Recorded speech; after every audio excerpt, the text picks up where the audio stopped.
Hey, what's up? It's cute. What if? This side. Today we will be seeing what if Deku becomes masters of chef.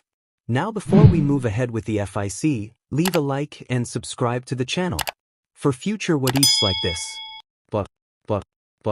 Several big pots were bubbling softly while the content of each one finished simmering, all under the unblinking gaze of Lunch Rush that was straining his senses to catch every subtle variation both by eye and ear, all the while also keeping track of the overly precise stopwatch he commissioned to the support department of the school.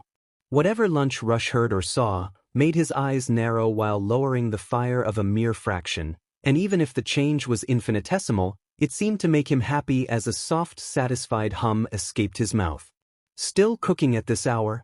Nizu asked, as always appearing out of nowhere, but as a testament to his long tenure as part of UA staff, the rat's sudden appearance didn't even faze him. Experimenting. Lunch Rush answered. Century soup? Nizu asked with a knowing smile, enjoying the full-body flinch of the cooking hero. Yes, the other answered between clenched teeth. I heard that young man makes the proto version available only a single day a month and in limited quantities so as to not have it overshadow the rest of his menu, compared to the proper version that instead will be up for purchase only once a year on Christmas Day. And it seems like the waiting list for the proto version alone has already reached the 6-month mark. Nizu added, smile turning sharp. Growling. Just joking. Come on, enlighten me. The short chimera said. I've been trying to make his century soup again ever since the day he came here to cook. I ate both versions and I have been trying to replicate the complete one every night since then. Explains all the equipment you asked Power Loader to make for you. And yet you failed? Nizu answered. Yes. The answer came filled with bitterness. I won't pretend to know all about the inner workings of cooking like a proper chef, but what is the problem? Food doesn't work with me as it does with him. Yes. That's a complaint I heard often when I dug around to see if he could be trusted to come here that time. Nizu answered, chuckling. I can't pile pork on beef on veal on chicken on tuna on salmon on vegetables and so on in a manner that tastes good. Not like he does, at least. But I will discover how he does it and replicate it. Then I will make it better. As long as you don't overstep your budget, you are free to spend your free time at your leisure. Good night, Rush. Nizu declared with a shrug while walking away. Good night. A question. Oh, Nizu muttered, already halfway through the door. You did not try to talk that boy into working here, right? Rush asked, with his narrowed eyes going unseen thanks to his mask. Good night, Rush. Nizu did not answer and just closed the door behind himself. You'll see. I will surpass that kid. How hard can it be? Lunch Rush declared in distaste before returning to study the bubbling pots. Meanwhile, New York, early morning, just as Matoi was dismounting his car to go open his restaurant and give start to the inauguration celebrations, a very expensive car stopped right in front of him, and thanks to the darkened window, the man had no idea who it was in the back seats. Hidetaka Motoi, I assume. The woman in the back said coldly as soon as the window panel slid down. In the flesh, with whom do I have the pleasure of talking to? The chef answered, warily eyeing the various bodyguards sitting with the woman on the back of the short limousine. My name is not important, what's important is what you can do for me. She answered without even looking at him. I assure you it would be in your best interest to listen. She cut him off, and one of those bodyguards flashed him the woman's identification as a high-ranking member of the Hero Public Safety Commission. He also made sure Matoi could see the gun at ready under his own expensive suit. The other bodyguards as well slightly shifted a bit so as to casually show their own guns. I see. I was not aware the HPSC had offices in America. Matoi answered, now on high alert. We do have a branch in every Japanese embassy around the globe, so to offer support to our beloved countrymen everywhere. She answered. Yes. It was clear Matoi did not believe that was the reason, but it was also clear that the woman didn't give a DMN about the chef's opinion. Then tell me, madam, how am I supposed to be of help? I am not a registered pro hero. He asked. You are not indeed. Unfortunately, your quirk has far too many weaknesses and limitations to be useful for that profession. The woman answered, making Matoi bristle in barely withhold fury. What you can offer us, though, is somebody else. She then said, nailing him with an ice-cold stare from above her way too expensive sunglasses. One of my employees. Matoi asked with raised eyebrows. No, Mr. Matoi. I want that quirkless kid that is supposed to challenge you today, during your daughter's birthday at your new restaurant. You want that brat. What? Matoi asked. You are in no position to ask questions. One of the bodyguards answered with a deep and rough voice. Sorry about that. Matoi answered between clenched teeth and not even trying to hide his ardent wish of hitting them or even just walking away. The reason why I want that kid is nothing of your concern. Just find a way to bring that kid to me, along with his equipment, his pet, and that robot of his. Do that and we will make sure no traces of your little escapade in insurance fraud are left anywhere, along the rest of the long list of your petty little crimes. Everything will be forever erased. The woman said, turning Matoi's anger into pure fear. We can ruin you, Mr. Matoi. You and your precious daughter. Only I know how to erase forever your sins, and if you do not deliver me that kid, I will instead make sure everybody else will know about your dirty little secrets. It's your choice, you or him. But I am sure that just like everybody else, you will make the right choice. Yes. Madam, Matoi answered, so pale he looked about to drop dead from grief alone. There are only two groups of people in life, Mr. Matoi, winners and losers. And we of the Safety Commission always win, remember. Do as you are told or pay the price. The woman declared while pulling back up the armored glass panel of the car's window as a way to end their talk. Good day, the chef muttered without any strength in his voice when he saw the woman leave him alone in the parking lot to think about how close his life was actually coming at crumbling to dust right under him.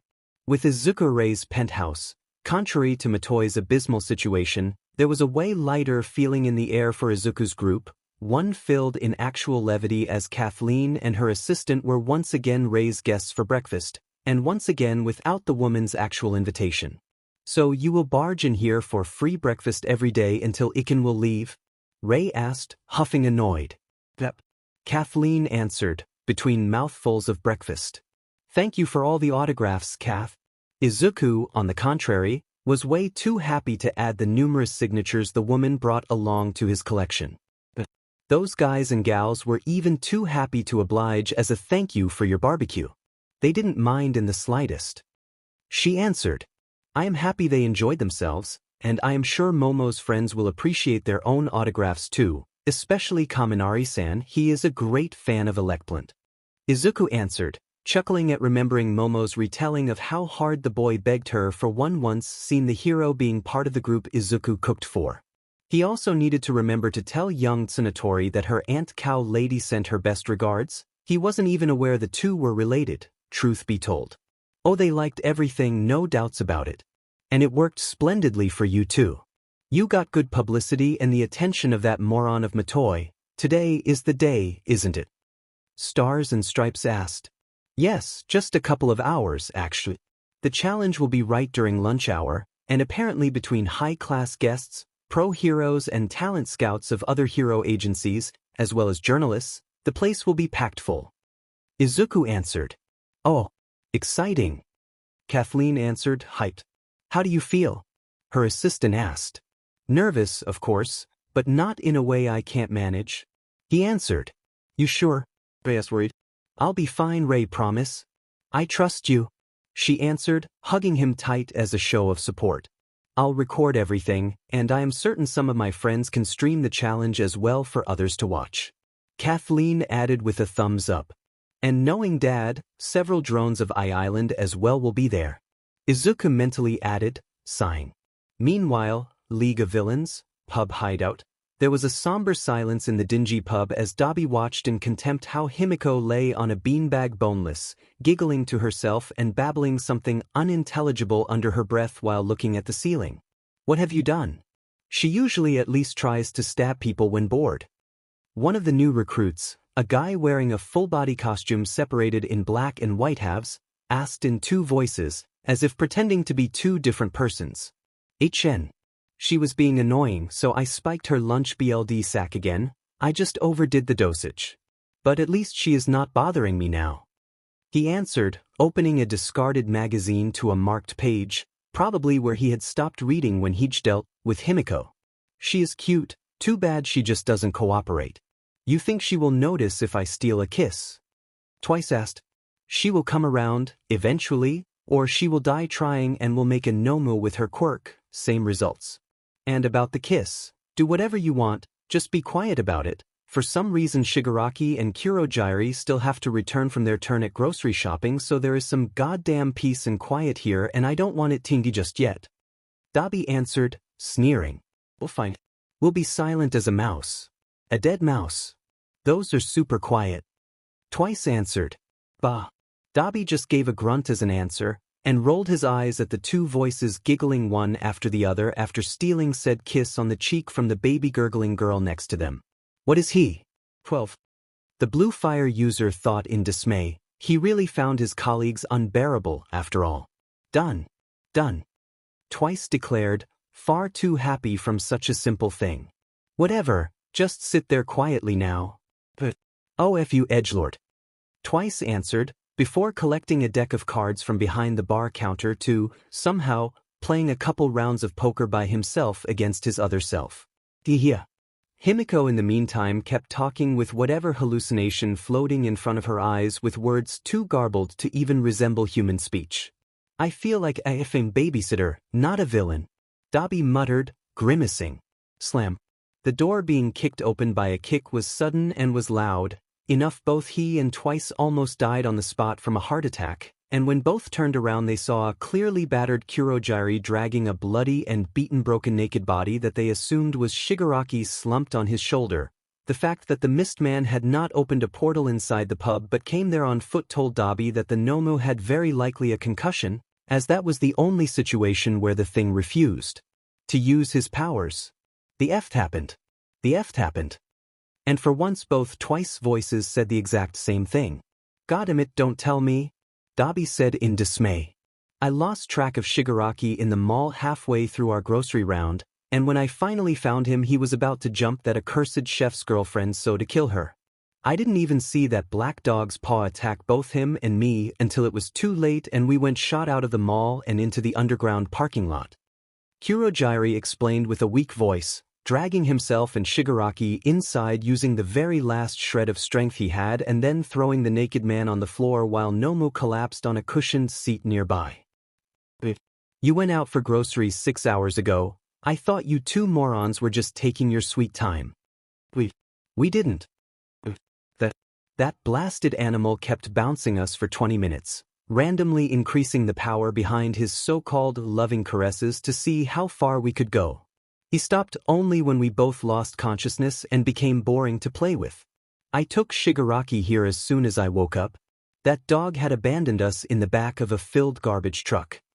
Kurogyari answered, and between his being tired, the clear humiliation he felt at being beaten and treated like literal trash, and the absolute, soul-burning hatred he had for Blackie and Izuku, his voice came out rasping and marred by growls. That dog you talked about? I want to meet the thing and gut it. Twice asked. The dog, or as the effer likes to call himself when talking in third person, this lord dog, is unfortunately way stronger than what he looks. That piece of shit keeps sending us back in schedule, and just because that moron of Shigaraki can't let go of his goddamn pride. Dabi answered, face-palming with both hands so as to muffle the scream of annoyance he released. It doesn't matter. The damages to my body are minimal, so we will still attack those hero students like we planned, no need to cancel. NNG, I already contacted Muscular, he will join us for the operation. Do you think you can coordinate everything as we agreed? Kurogyari asked, while still taking painful-sounding grunting deep breaths at random intervals. Yes, I can do that. No problem. Dabi answered, sighing. What have you? I just hope Toga's brain has not been fried by whatever you did. We still need her. Kurogyari said, grunting loudly and forcefully pulling himself back to his feet to walk behind the counter and towards the telephone hidden there. She'll be fine, she'll be fine. The other waved him off, uncaring. Good, I will trust you on this. Now sorry, but I need to inform the MST or we need yet another round of emergency healing. And he won't be happy about it. so be quiet and do not make things worse. The Nomu said with labored breath. Oh, don't worry, I'll take my annoyance on those hero brats, especially on your and Shigaraki's behalf. Dabi answered with a twisted, cruel smile. Thank you. Much appreciated. Kurojiri answered, actually sounding grateful for the offer. And from whatever void was there beyond the limits of reality, too far removed from existence for mortal minds to even comprehend and perceive, the system watched. And the system planned. America, with Izuku parking lot of the restaurant, the symphony, the long and luxurious limousine owned by Rei arrived with impeccable timing as the lady of the Yaoyorozu family had requested, with the chauffeur promptly opening the door while bowing to let Rei and Izuku dismount. Rei was, as expected from a woman of high class like her, dressed with the finest and shiniest white dress somebody with a bottomless bank account could afford, decorated by a black shawl in pure silk loosely wrapped around her shoulders and reaching her elbows. She was also holding Shiro in her arms. Izuku was of course wearing his dark green chef attire, with a bandana of matching green color already tied on his head to cover his hair, albeit everything he wore had been updated for the occasion by the system, using the silk of silkworms from another world, and Izuku was actually afraid to ask how expensive his clothes were now once seen the otherworldly luster his updated uniform had in the right light now, and knowing his sponsor, he was almost certain the answer would be utterly insane. Like, superior to the GDP of some first-world country or something just as ridiculous. Here we are, I got a message from a friend already there as a guest, they all are waiting for you. Rei said, tone tense in worry. Momo and Rumi filled my phone with messages to cheer for me, it seems I am not the only one worried about this. Izuku answered, taking a deep breath to stabilize himself, and calling upon his old experiences as Zaus of similar meetings to exorcise his fear. And Ochako too, as well as Nijire. I didn't open those messages though. He admitted, grimacing. You all will resolve this once you are back in Japan. For now focus on this challenge, focus on the now instead of the what if. Rei offered with a kind smile. I'll try. Those psychologists you forced me to visit both here and in Japan. The things they said, their suggestions. Just helping, you know. Good to know me and the others care about you, we just want to help. Rei answered, putting a hand on his shoulder to give it a light squeeze. I know. Thank you. Izuku answered, giving her a small, tentative smile. We are family, Izuku, you are not alone anymore. And that means any weight we all have can be shared with everybody else if the burden is too much. Now let's go, it's time to face Matoi and remove yet another enemy from your list. Rei answered. Yes, you are right. Izuku answered, and as a proper gentleman, he offered his arm for Rei to latch on, for the woman's approving nod.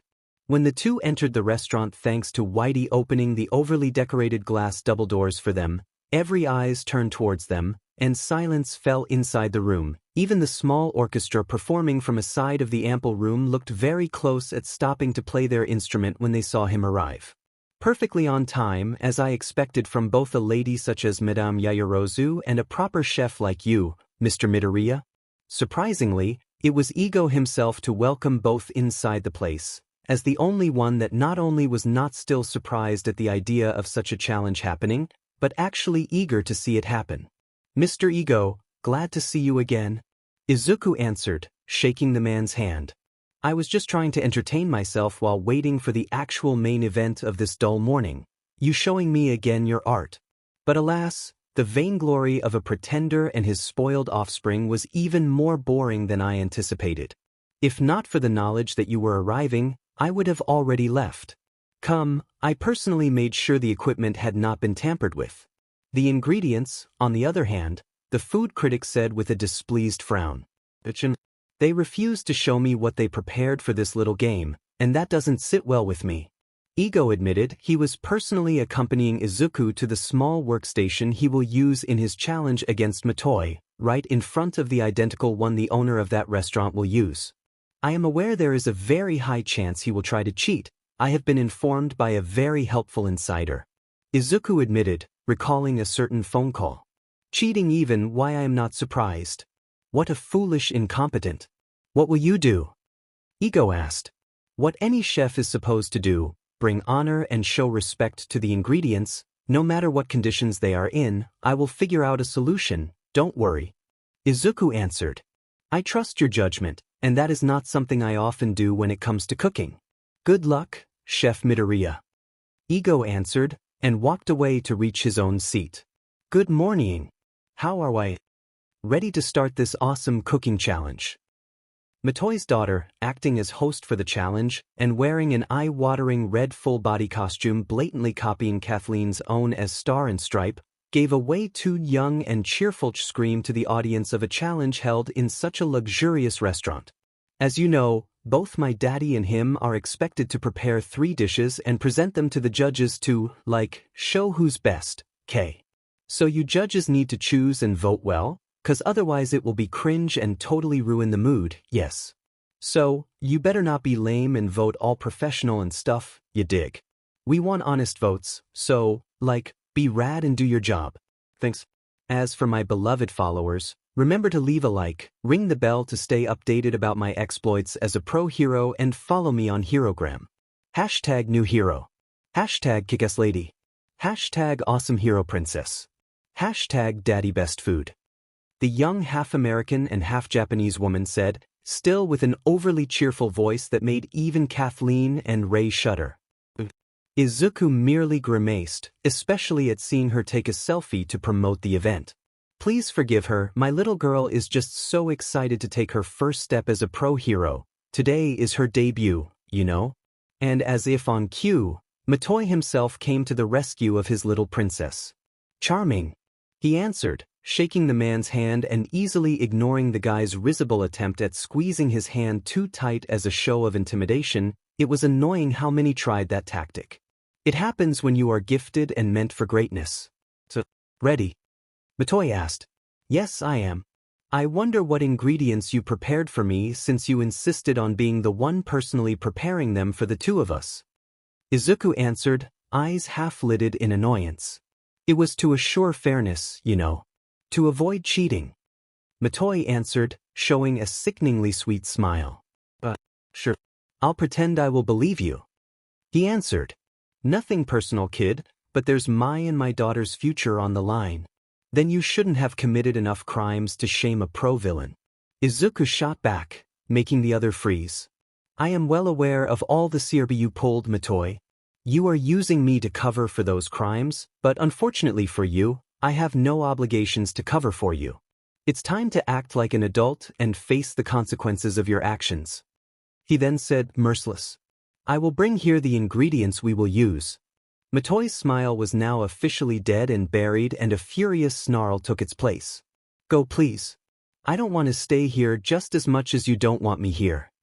Izuku answered, his old Zaus disposition coming through when faced with pretender chefs, the worst insult a chef could receive back in that life he had.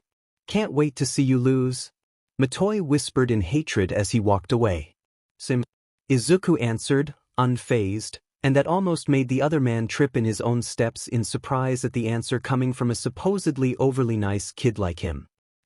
Good enough. Izuku then mentally asked, unsure. It was perfect, host.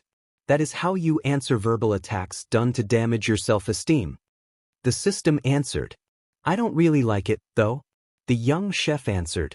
While he waited, he watched as several drones from I-Island had made their appearance just like he expected, and thanks to his father warning him, he knew that the 2 white vans parked in an isolated corner of the parking lot belonged to the island of researchers, there to keep an eye on him, as usual.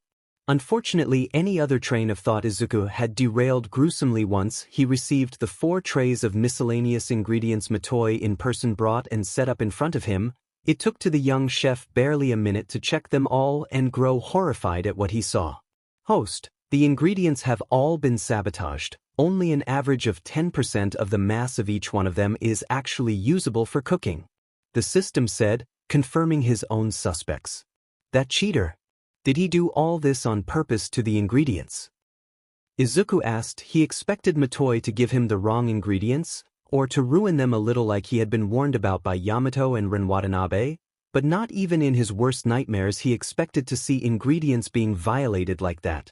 Indeed he did all this on purpose, host. Host has two options now: keep using these ruined ingredients and salvage whatever possible to accomplish the 3 required dishes, or have the system switch them with good ones. But if the host asks for a change, the mission will still be considered a failure by the system even if the judges declare him the winner, with all the dire consequences it will entail. Loss of cooking rights included. The entity said, "You don't even need to ask, it's not a matter of your mission anymore. I am going to use them as they are as a way to avenge the ingredients. They don't deserve this treatment just to satisfy the frail ego of a moron." Izuku answered with his eyes burning in anger. "Good answer, host. Now please, show this unworthy pretender chef what happens when one challenges a god of cooking without having the required skills to even stand in their presence." The system answered, "So, are the ingredients of your liking?" Matoi asked, smirking. "They are perfect, thank you," Izuku answered, patting the closest tray in pure confidence. "You sure?" the other asked with pure malice. "You will see, they have a lot to offer, and I will prove it," he answered. It may have been a trick of the light, perhaps, but Matoi could swear those unusable ingredients he had given Izuku for a brief instant gained an unnatural luster, and a deep sense of dread let him feel like a cold and viscous hand had started gripping his heart to squeeze it hard. With Izuku, even after saying all that, a tiny smudge of doubt still existed inside the young man's heart, but the longer he watched at the spray of ingredients in front of him, the more the feeling of their voice came through to reassure him. Both chef and ingredients were literally cheering each other up in front of the near-impossible task. The chickens in front of him were in a bad shape, worse than all the rest, so much even 6 of them could barely produce enough good meat to match a properly prepared single one. The beef was slightly better, but that too had most of the meat badly processed on purpose, barely hiding its abysmal quality under a thin surface layer of still pristine grease and meat. Same goes for the vegetables and the fruits. Even the wine had been suched. Izuku could tell by nose alone that a very cheap one had been poured inside the empty bottles of once high-quality ones, both reds and whites. All in all, many could easily call the whole spread unusable. Unfortunately for Matoi, chefs from the gourmet world of Zaus were not normal chefs at all. It begins. It was then that Matoi's daughter gave a scream signaling that both chefs could start cooking. Sui-eyeing. And already going full throttle, Izuku's sea dragon knife twirled in his hand and then slashed down with speed far exceeding anybody's wildest imagination to cut, deb 1, and quarter beef and chicken meat in front of him in an instant, hard and fast enough a gust of wind got kicked up. And the knife in Matoi's hand lost its own blade, that too cut into hundreds of thin slices, even if the man was at the opposite side of the room. "Whoops. Sorry, I guess I was a bit too eager to start," Izuku said with a perfectly believable innocent smile. Matoi, unblinking eyes still glued to the now bare handle in his hand, answered with a slow and terrified tone. "Host, that was not an accident," the system said while Matoi shakily grabbed a spare knife to resume his work. "No, it wasn't. But he deserved a little scare." Izuku thought back in answer while following the voice of the ingredients to select the quails between the small selections he was given that were not bad. "Itchin' quite all right, host." Now Izuku could swear it, he did hear the entity let out a very tiny chuckle. Returning his full attention to cooking, he went through the 3 recipes he and the ingredients had agreed upon, again based on his feeling their voice alone, starting by using some of the chicken meat he had managed to salvage into a mousse he planned to use together with minced beef in the same dish. Unfortunately for him, cheap wine may actually be the best choice for this dish, ironically, Izuku muttered, pouring a glass of red wine to give it a deep sniff, and once met the smug smirk of Matoi, returning him one of his own that made Matoi wonder if he had given the young man a good wine by mistake. "Relax, don't let him get under your skin. You are using the best parts of the best ingredients money can buy. He got cheap convenience store ones you personally sabotaged. It would take a miracle for him to pull off something good that won't poison the judges. You got this in the bag." Matoi thought while removing and using only a small part of his own ingredients, the very best part, and yet his sense of dread was not going away no matter how many times he hyped himself up. "The color of that meat is off," Hisashi muttered, bristling in fury after zooming on the ingredients with one of the drone's cameras. The guy gave him bad stuff? His colleague asked. Very likely. He was far too smug when he personally handed Iken all that. Subject 37 does not register changes in mannerism. He is calm, sashy. Your boy got this in the bag. One of the guys manning the drones and registering everything answered. God, I hope so. Hisashi muttered. He did worse. He had an entire lifetime of experience to pull from. He will win. He then thought with an almost praying tone. Madam, another technician said, confused. What? The old woman at the head of the Darlings project asked. We have been breached again by that system incorporated. They are forcefully downloading in our main storage entire terabytes of proofs of past transgressions of Matoi. From insurance fraud to bribes and death threats, for God's sake, they even got their hands on some camera footage of the man driving drunk, running over somebody and speeding away without stopping to give assistance. What do we do? The technician asked. She just looked at her screen with bulged-out eyes. Can we track from where they are sending all that? No, madam. They make it literally look like all that data just poofed into existence in our systems. God damn it, they are good. Keep monitoring subject 37. In the meantime, I want somebody to comb through all that to see what can be used against that man. If they sent it to us, it means others too may soon get the same gift, may as well be ready should they try to say we were covering for that buffoon of Matoi. The old woman answered. Yes, madam. Many technicians answered in chorus. As she suspected in fact, that blatant display of cheating from Matoi did indeed gain him the enmity of the system that decided to not wait until the challenge was over, but already started distributing copies of the man's closet skeletons to whoever would hear, namely several international police forces and newspapers.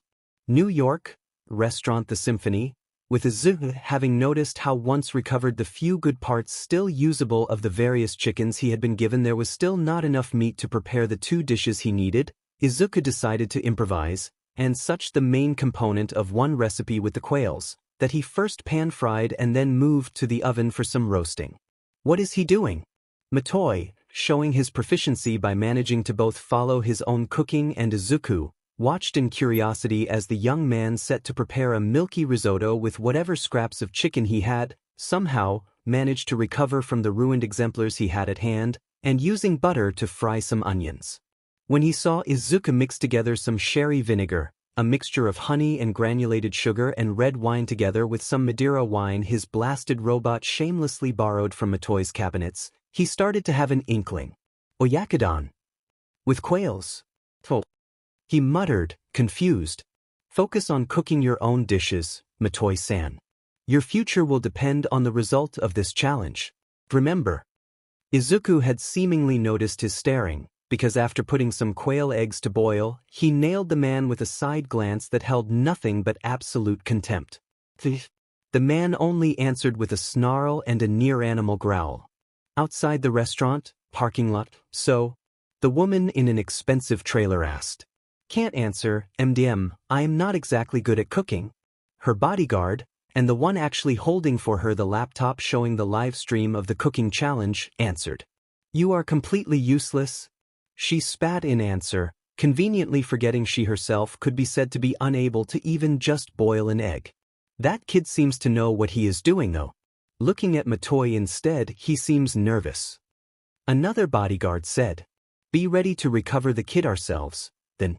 I don't trust that idiot to do as he was told and manage to bring the kid to us. She ordered. Yes, madam.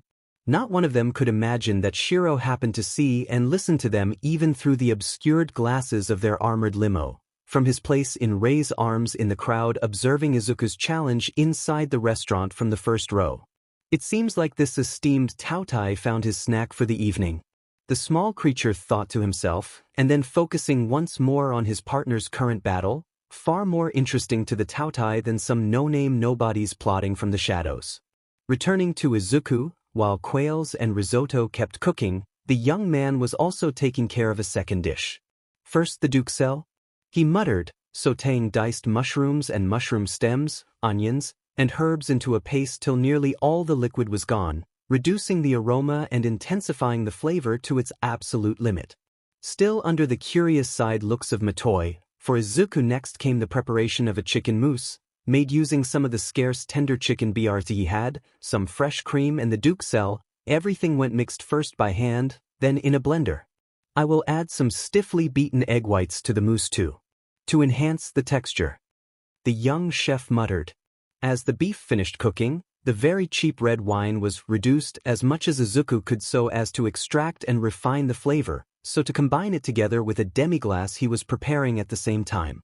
Demi-glace, literally meaning half glaze, is a traditional French sauce made by reducing a mixture of Espagnole sauce and brown stock, then finishing with sherry wine. Due to the laborious preparation of the sauce, it is often made well in advance by professional kitchens. Unless you were a super chef from another world that could WHP one out at the moment's notice. Beef and chicken together. Is that how he plans to cover for the lack of quantities of both? Matoi muttered, while giving the finishing touches to one of his own dishes. With Ray and Star and Stripe, "Hey Kath," a female voice said from the small auricular hidden in the pro-hero's left ear. "Hua," the woman muttered after taking the call by pressing a finger against the thing. Some movement outside the restaurant, unfriendly, and they are not being subtle about it. "What is it?" Ray asked. "A couple gentlemen and a few bad girls are taking position around the restaurant, and seem to be awfully interested in both you and your chef friend. They are not missing a move of yours or his." "They aren't they? Then I guess I'll need to meet them. Can't leave some fans waiting, can I?" Kathleen said with an annoyed tone filled in acidic sarcasm. "I can see Electplant getting closer to us, so I guess you won't be alone in welcoming your fans?" The female voice answered. "Sharing the spotlight never killed anybody. I am coming out and dash, no need," Ray said, chuckling. "Troublemakers will be stripped as an example to others." In that precise moment Whitey's eyes flashed red, and the robot moved with rapid and heavy steps outside. "And you think the chubby toy can face? How many?" "7 villains," the voice supplied. 7 guys alone and at the same time. Dear Whitey has been built by Iken's sponsor to deal with far worse, have no fear. Ray answered, amused. "I don't think that dashed boom. Jayawa." Everybody inside the restaurant turned towards the entrance from where they heard the BLD curling scream of the first of Whitey's victims come from, right on time to see the poor guy fly inside the place completely naked and with a face bloated to the size of a watermelon from the various slaps the robot delivered before stripping him and throwing him away. Kaya. Few women present looked away while covering their eyes with their hands, once seen the poor athletic young man roll on the floor for a bit without a shred of clothes on his person, albeit the fingers of those hands also showed some suspiciously wide gaps between them. Other screams and tearing sounds soon reached inside as the one-sided 1v6 beatdown rapidly reached its conclusion, with the robot being the absolute dominating force in the battle that lasted barely a handful of seconds. "Holy shit!" The voice at Kathleen's radio yelled in shock and awe, a sentiment of surprise Star and Stripe found herself sharing. "Damn! I need to find myself a robot like him," Kathleen admitted, chuckling, while watching Whitey return inside without even a scratch, so to stand behind Izuku like before, and the only reaction of the young chef to all this was merely a chuckle and a friendly pat on the thing's soft belly. "That will make extraction more difficult," the HPSC woman's bodyguards thought at the same time in worry. Back to Izuku. "Yeah, not enough butter and the lemons are in a bad shape too, can't make a good lemon cheesecake." "Are those Japanese red beans?" Izuku, having finished the other dishes' preliminary preparations, still lacked the final one, the dessert, Matoi's own true area of expertise, and probably the dish the man will most likely bet his victory on. "What? Are you going to make some common dorayaki?" Matoi asked with a mocking tone. "Not really, but thanks for the suggestion. Thanks to you I had a rather nice brainwave," he answered, honestly happy. "God damn it. I shouldn't have added those as a joke ingredient." The other instead cursed under his breath in vitriolic hatred. Following the ingredient's suggestion to choose the actual good eggs between the dozens of bad ones, Izuku rapidly mixed their yolk with bread flour, baking powder, salt, and sugar. Meringue, then came whisking the eggs' whites with sugar until peaks formed, and once added some Greek yogurt, The mixture was then added to the treated egg yolks to create a fluffy compound the young chef used to prepare small discs of pancake thanks to the molds already waiting inside a wide frying pan. Then the red bean paste. Then came a smooth paste of red beans he sandwiched between 2 discs of pancake, everything then covered by a generous layer of powdered sugar. That's it? Mitoi asked, confused. Ooh. The soft, low chuckle of the young chef seemed to lower the room temperature of several degrees. Not even in the slightest. Izuku answered, smile as warm as the sun, but eyes cold enough to freeze people alive. It wasn't clear how he managed that. Slam. Several types of chocolate then went slammed on the table, from powdered to blocks of it 3 inches thick, all spread in front of the young chef, and soon reduced to chunks by few precise strikes of the myriad manifestation mallet, with Izuku using the hammer's own properties to instantly freeze solid the chunks at each impact so to reduce everything into a paste yet. Separating each type of chocolate in different bowls, he had them melt and added to each one of them a tiny bit of vanilla extract, and then left them all set aside to cool slightly. I am making something special, Mitoi-san. Considering the kind of ingredients you gave me, in order to make them justice, I will need to go further beyond. The young chef said once finished mixing flour, baking soda, and salt in a new bowl and beaten sugar, olive oil, and eggs into a light, fluffy cream in another. You youngsters and that plus ultra idiocy are really annoying. The other answered, watching in apprehension as the 2 bowls' content went mixed together to form a smooth batter that then went split into 2 bowls again. Please do forgive me if I still have hope for the future. I have not had time yet to sell my dignity and throw away my dreams in the name of another Michelin star to add to the pile. Izuku answered, uncaring of the man's contempt. Boo. Mitoi spat in fury. Spare me your anger, Mitoi.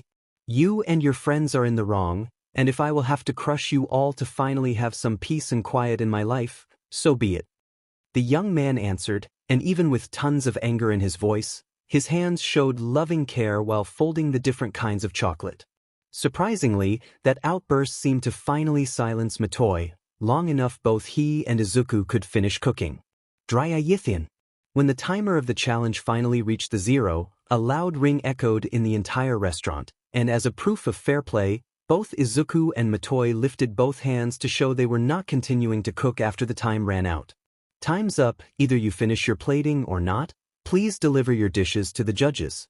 Ego himself took the microphone from the hands of Mitoi's daughter, all for her protests that easily fell on deaf ears. I can't wait, one of the judges said with starry eyes upon seeing the 6 dishes of the 2 chefs being positioned in front of her by both contestants. Please introduce your dishes, Chef Midoriya? Ego asked, with the glint in his eyes scaring whoever knew how cruel the man could be when on duty. With pleasure. The first are roasted quails stuffed with risotto and eggs. Izuku answered. Stuffed with risotto. One of the judges said, cutting open the small bird's golden meat to watch mesmerized, as the creamy egg and risotto pool out delicately from the opening. It should have poured out everywhere while cooking, not waiting for somebody to cut the quail open, Mitoi muttered, and watched in dismay Ego and the actual judges eating everything with expressions of pure bliss. Not if you wrap it up with a cabbage leaf. Izuku answered with a cheeky smile. But it will still dash, Mitoi, shut up for once. You gave me half-rotten ingredients on purpose and we both know it. I had to work extra hard to salvage useful parts, so I am not in the mood to listen to a cheap bully. Izuku whispered harshly and once again silencing him. So rich. My God. The fried onions add so much body to the taste. Another judge said in awe. Here, taste it, Izuku answered, handing Mitoi yet another dish, having prepared portions for him too, out of spite mostly. I don't think I should. Mitoi answered. Have no fear. Contrary to you and Samui, I have a sense of decency. I respect food too much to purposely ruin it. Try it? Izuku answered. Fine. The other answered, with his sneer getting dashed to pieces as soon as he tried the quail in his plate. Chow? He asked, face showing only horror for the divine taste now filling his mouth. The quail's meat itself had a crunchy skin offering only a token resistance before uncovering the buttery soft meat hidden under it, savoriness and a faint gamely undertone paving the road to yet another risotto of the young chef. Matoi knew he would need a miracle to match, with the taste of the eggs and the onions adding to its taste a level of body that by any means shouldn't even be possible, along the lone cabbage leaf used to contain the rice while cooking, adding another slight crunchy feeling to accompany the silk that was the creamy risotto. Those were cheap convenience store ingredients I sabotaged. How? Matoi thought, not in anger, but in absolute fear, as the miracle he had thought would have needed to happen for Izuku to actually have a chance was apparently happening right in front of his eyes. I had to strain myself quite a bit to find the good parts of everything you gave me. I have to recognize your talent, at least in that. You were good at ruining everything, just not good enough. Izuku whispered with a knowing smile. You could scrape out good parts from that. Who are you? He asked with a whisper full of terror. I was once called the king of cooking. Take a guess at how I did it. Izuku answered, and without giving him other details, he went to recover the second dish he made. Simply amazing. The next dish? Ego asked. Here it is. I call it beef and chicken duet with demi-glace. Izuku answered. A chicken mouse and grilled beef wrapped in a manner similar to a beef Wellington, very curious dish, if I can say. But it does look exquisite. Another judge said, admiring the cross-section of the dish he made after taking a slice away from his portion. The rosy color of the beef as well is simply perfect, the woman next to him added with an appreciative humming. And the demi-glace in scent alone is mesmerizing. It's making my hunger spike. I say we try it now. Another judge declared, her eyes almost sparkling in wonder and hunger. And to the audience's surprise, a loud chorus of pleased emmys soon came from the judges that gained an expression of contentedness upon tasting Izuku's creation. How did you make the chicken mousse so smooth? Matoi asked with a small voice. His half-eaten portion was looking back at him with his own stomach begging for him to finish eating, like in a very poor joke at his expense. Even the wrapping around the two kinds of meat was astonishing, and the knowledge that it was supposed to be made with cheap ingredients kept stabbing the man in the guts. That stuff was supposed to be good enough just to make it best cheap pastry. Not whatever impossibility was now in those plates. Lots of hard work, maniacally experimenting day in and day out.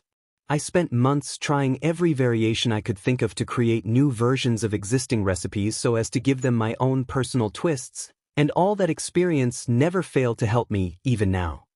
Izuku answered with a fond smile at those memories of another life. Matoi could barely understand that, as he too spent most of his early days as a student and cooking apprentice under several famous chefs, with his nights devoted only to study and developing new cooking techniques so as to find his own path and style, until he finally found his own cooking path.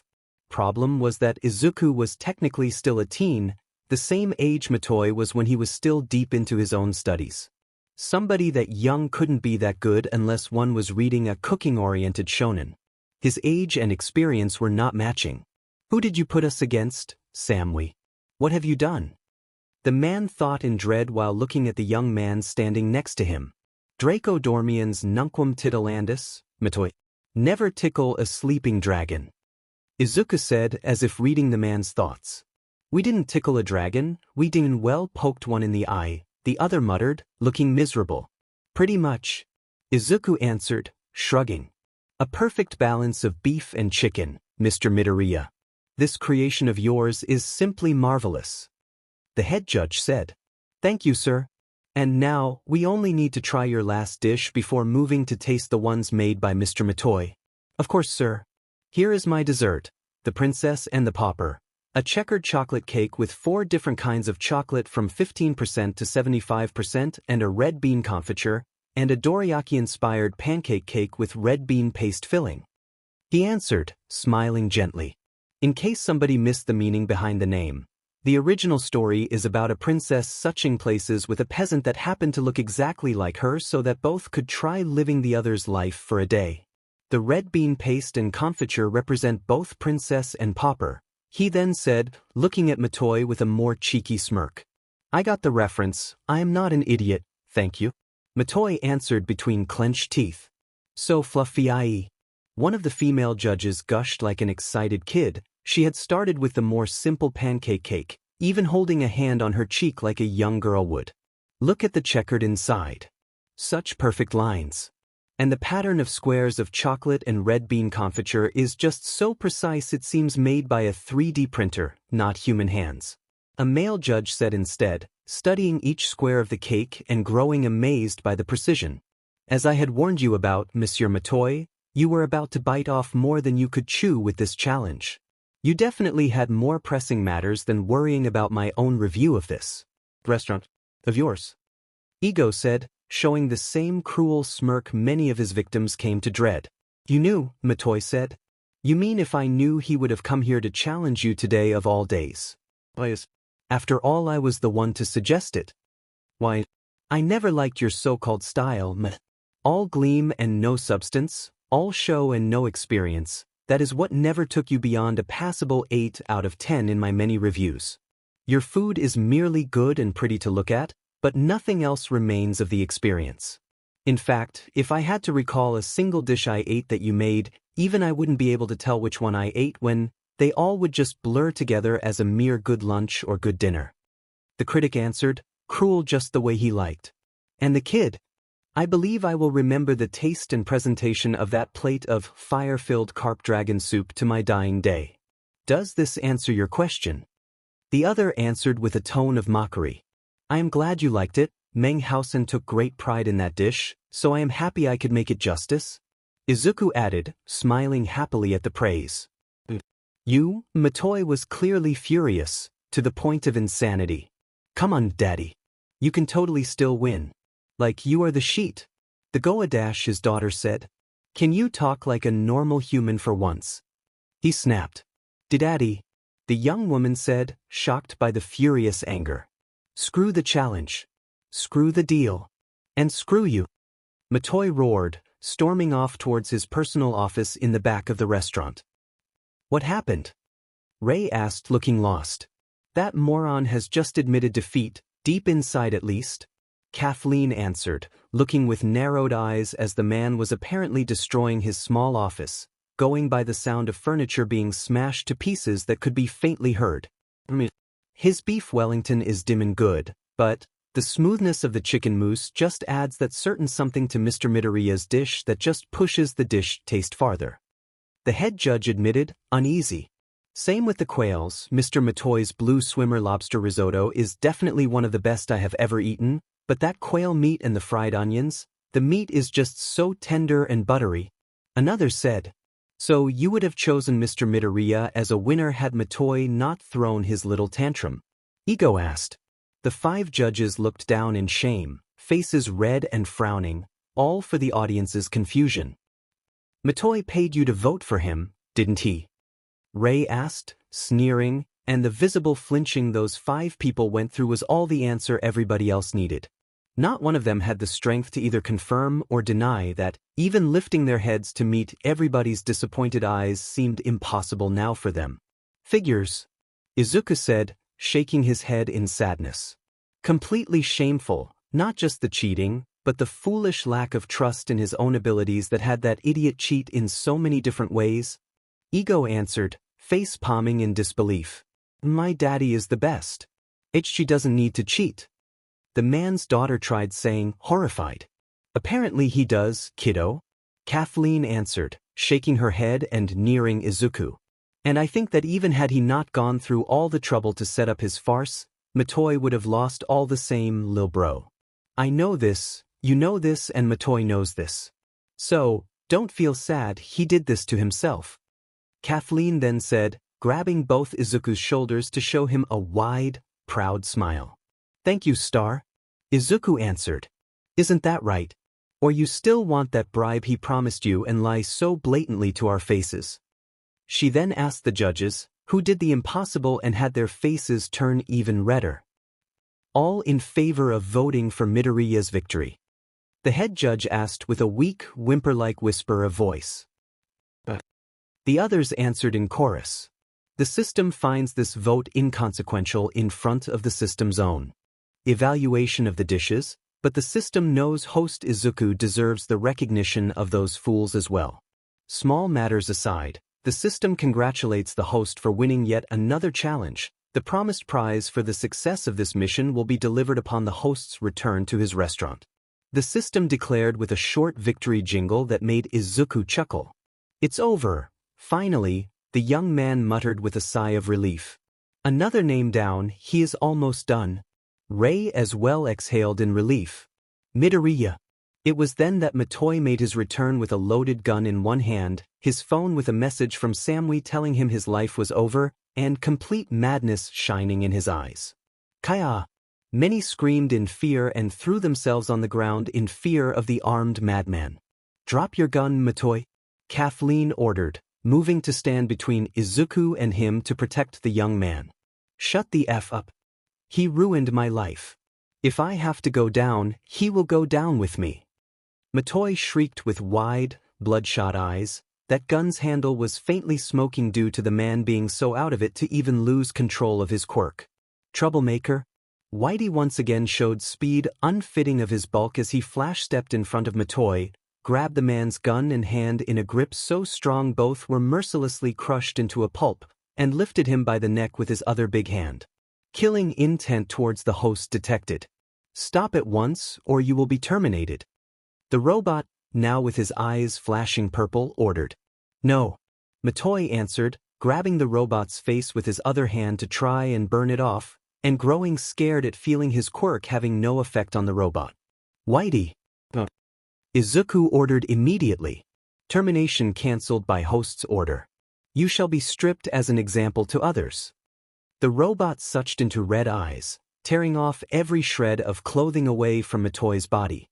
Boom. And delivered a devastating punch to the naked man's face that buried him deep underground with a completely destroyed face. And even if now BLD was dripping down from Whitey's closed fist, the man was at least still alive, even if reduced into a wreck.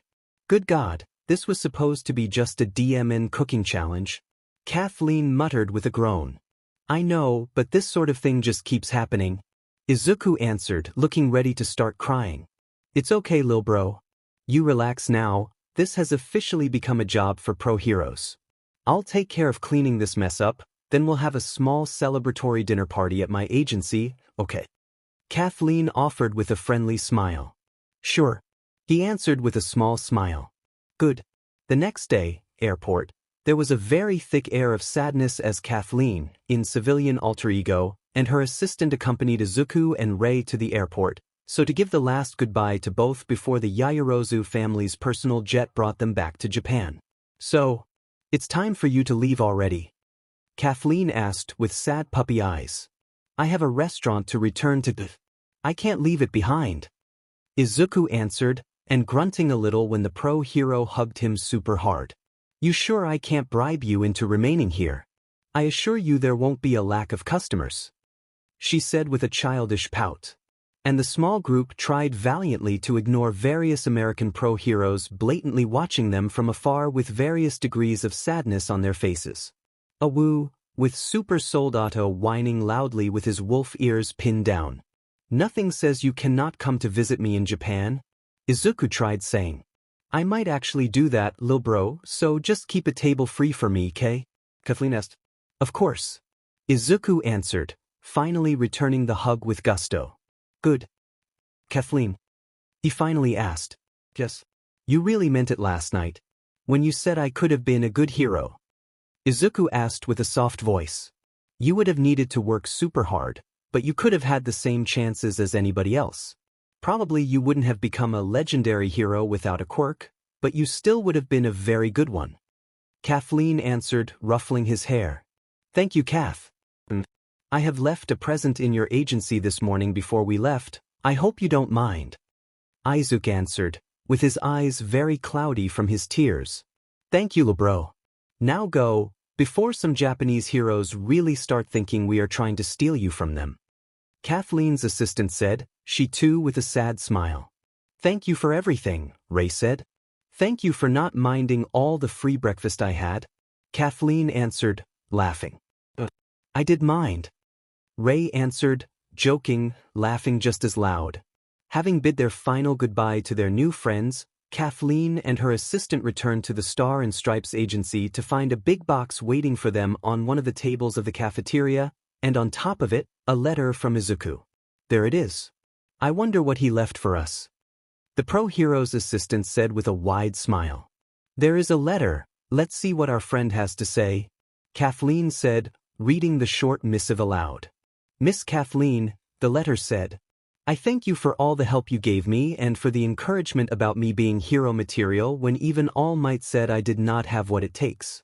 Even if I am determined to continue on the path of the chef, your words lifted a giant weight from my shoulders, and I will never thank you enough for that. You are my hero, the American pro-hero said aloud. Oh, he is such a sweetie, the woman's assistant said with a touched expression. For this reason, besides inviting you to lunch in my restaurant should you happen to be in Japan, there is also another dish I made with Cointreau. I am sorry if I could not give it to you sooner, but to make it properly it needs at least 2 days of marinating. The box should have kept it at optimal temperature, otherwise, I have left detailed directions for your assistant to warm it properly and not ruin texture and flavor. Thank you very much for helping me, and for showing me that there is somebody out there that believes heroes do come in every shape. With undying respect, Izuku Midoriya, chef of Green Cloud Restaurant. P.S. The dish is called duck à l'orange. And Raisin too sends all her love. Another Cointreau dish. He likes to flex on his naysayers. The assistant declared, snorting amused. Wah, that he does. Worthy of being another lil bro of mine. Come on. Let's try it now. Star and Stripe answered, amused. Luckily as he said the box kept it warm. Let's taste this duck, with 2 days of prep work, it must be hellishly good. The other answered, dividing the content of the big box into 2 plates. Wow me again, lil bro, show me again how my precious baby can work in the kitchen. Kathleen said with a wide smirk as both women gave a bite to their portion at the same time. Do you want me to organize a flight to Japan? The assistant muttered with an expression of awe. Hell yeah, Kathleen replied before wolfing down her portion of duck with the grace of a piranha. All things considered, Izuku enjoyed his time in America, incidents or villain attacks or whatever, he still brought back good memories. And not even the blatant threats of a certain Tika Todoroki he met at the Japanese airport as she was about to take her own private jet soured his mood. No matter what she said to try and have him become her personal chef, he just told her no a couple dozen times. And when it was clear she was not stopping bothering him but seemed ready to use serious threats to have things go her way, he just jokingly poked her belly and winked at her before walking away. This isn't over yet, boy. And what does sunyata even mean? Tika hissed in anger, with her lava-made hair burning even brighter. It means that you will soon learn manners. Have a nice trip. Izuku answered, smiling even too cheerfully while waving at her as he left. Hidden in the shadows, Enji Todoroki, pro-hero Endeavor, watched in glee as his mother that he pretty much hated and stopped talking with at the death of his biological father managed to piss off the only guy Enji actually respected / kind of feared enough to have that accursed evil technique used on her. Serves you right, mother. Ha. The man said to himself before letting go of the thundering laugh bubbling in his chest. He had once again dodged Tika during her annual visit to Japan. She was still stubborn enough to attempt to try and show she cared about Enji, and the pro-hero was all too eager to see her leave again for whatever luxurious resort her current ATM husband will take her to. But watching Izuku unknowingly administer some justice in Enji's name made sure the hero number 2 of Japan will pay Green Cloud Restaurant frequent visits to repay the owner's kindness. Too bad leaving tips was frowned upon. In Japan, Enji thought the young chef really deserved a reward for good service. I really hope she will enjoy her 6-hour flight now. Enji said with a sinister smile. High in the sky, Tao, Kaya Awea. Tika, darling, you okay? The owl-headed man asked, worried and horrified. Shut the F up and bring me more toilet paper. Tika screamed in misery, like a wailing ghost. Proof, Awea. With Izuku, finally back home. The young chef said after having taken a huge breath of the air inside his beloved restaurant. Mio. Zephyr had immediately jumped in Izuku's arms, purring contentedly at having his partner back. Hi Zeph. Did you miss me? he asked. Meow. The feline answered, rubbing his head under Izuku's chin, making him laugh and pet him just as hard. Welcome back, kiddo. This lord was starting to wonder when he would have had his beloved noodles again, Blackie said, chuckling. Ooh, never. This is my home and I will never leave it. Give me a minute and I will make you some before going to bed. I have a young unicorn I want to say hello to. Izuku answered, chuckling. Good kiddo, how was your time in that other land? Eventful, but nothing too extreme. I had fun, actually. Good to know. Wastes of time help nobody. Blackie answered, yeah, Izuku answered, and another beep from his phone caught his eyes. Welcome back, Izu. I missed you. It was a message from Momo, and seeing that made Izuku's heart beat faster and a pleasant warmth spread in his chest. I missed you too, he replied, adding a heart to it. Then he saw the unopened messages of Ochako and Nijire, and reminded himself he still had a rather big issue to resolve, one he was very afraid to face, but that he knew could not be postponed further. After their training camp. We'll finally fix this after their training camp. I just hope Rumi and Momo know what they are doing. Izuku muttered, uncertain. And while all this happened, the system watched as everything was ready for the next event, every pawn in place to assist Izuku in taking the next step in his path as god of cooking, all according to the entity's schedule to assure its beloved host followed the most optimal path, so that all would only depend on his own skill, instead of outside interference. And that same summer camp will actually play a key part in it. Later, America, while Izuku was asleep in Japan, that fool failed. I can't believe it. The woman working for the American branch of the Hero Public Safety Commission cursed to herself in vitriolic hatred while opening the door to her luxurious apartment, frowning in annoyance at losing her ticket for the promotion she had been pining after for years. Oh, they may have arrested Matoi already for his stunt about shooting a pro hero, but I will still ruin him. I will pile on him all the bullshit he pulled the newspaper did talk about yet. She growled, roughly opening her fridge to collect some beer. That brat won't escape me forever. I will get him and hand him over to the big guys at the top, and get myself out of this cesspool. A brat, a tin can and a couple of flea bags in exchange for a new string of zeros to add to my paycheck. Why would I miss this opportunity? She spat angrily, finally entering the living room of her apartment furnished in an overly modern style. Oh, you will miss it, darling. You will miss that and much more. Shiro said with a mocking tone. He was lying on a leather couch by the giant windows of the penthouse, with his pure white fur contrasting heavily with the pure black of the couch. The brat's pet? The woman muttered, trying to discreetly move towards the gun she had hidden nearby. Indeed it is I. You see, you were planning to use my beloved partner to fulfill your pitiful ambitions. And this esteemed Tautai is not about to let the first weakling passing by use my egregious persona or my partner just to climb some silly corporate ladder, just because you think you deserve more and that you are not being given the respect you deserve. Shiro said while stretching lazily. So, what are you going to do about it? She asked. The gun was almost in her grasp. I will kill you, of course. You see, my partner prefers a more heroic approach. Instead, I like threats to be gone forever, so that they won't plan from the shadows and gain the upper hand from some stupid slide of luck. Needless drama is called needless for a reason. And to be sure, I will devour you completely. For everybody involved, you will just disappear without a trace. Nobody will ever know. Shiro answered, chuckling. Then eat this fur dash, the woman screamed, grabbing the gun and turning around to shoot the Taoi, only to see the small thing already pouncing on her. And as Shiro promised, nobody ever discovered a thing. For all parties involved, she just disappeared into thin air, without leaving a single trace behind, while Shiro simply returned to Green Cloud Restaurant to enjoy his life with his partner Izuku, without any random nobodies planning from the shadows ready to seek revenge. I'll make time. Dimensional ingredient hunting. A new Krakenlicious menu. Palace ruins. There was an air of despair and anger in the ruined room that used to be a palace of sorts, the throne room to be precise, and the assortment of people there were all looking in anger at the wall which used to be a portal just an instant ago. But first we defeat Bellows the Emperor, who happened to be a human, and force him to run away.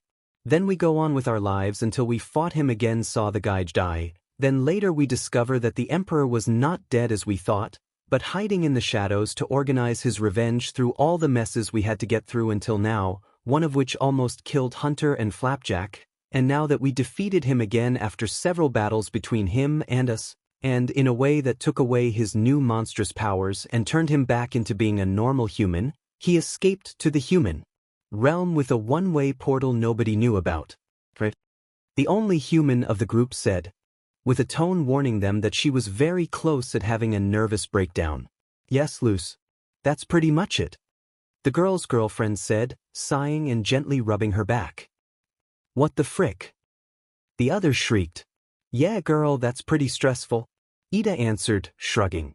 You are bleeding, Ida Lynn. Lila said, worried. I know I lost an arm again, Lily. I know. It will pass soon. She answered, rolling her eyes. Soon nothing.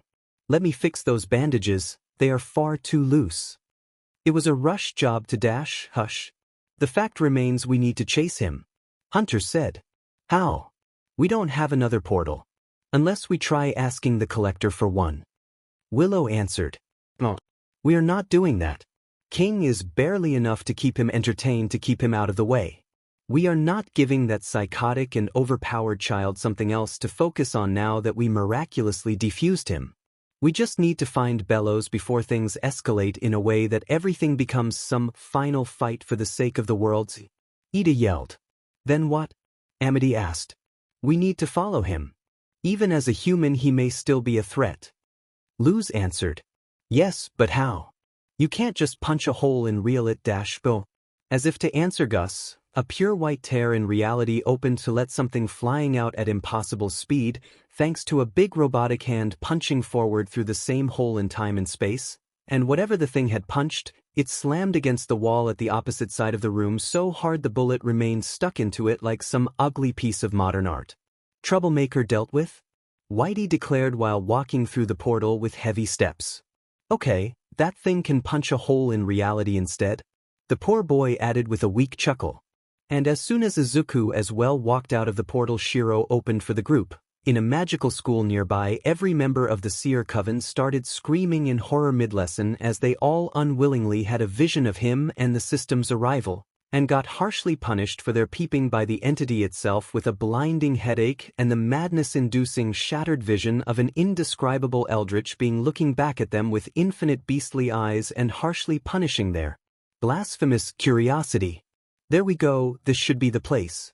Thank you, Shiro. Izuku said, and helped Ochako walk out of the portal that closed soon after. Kyun, the ancestral Tai answered with a proud melodious call from the young chef's shoulders.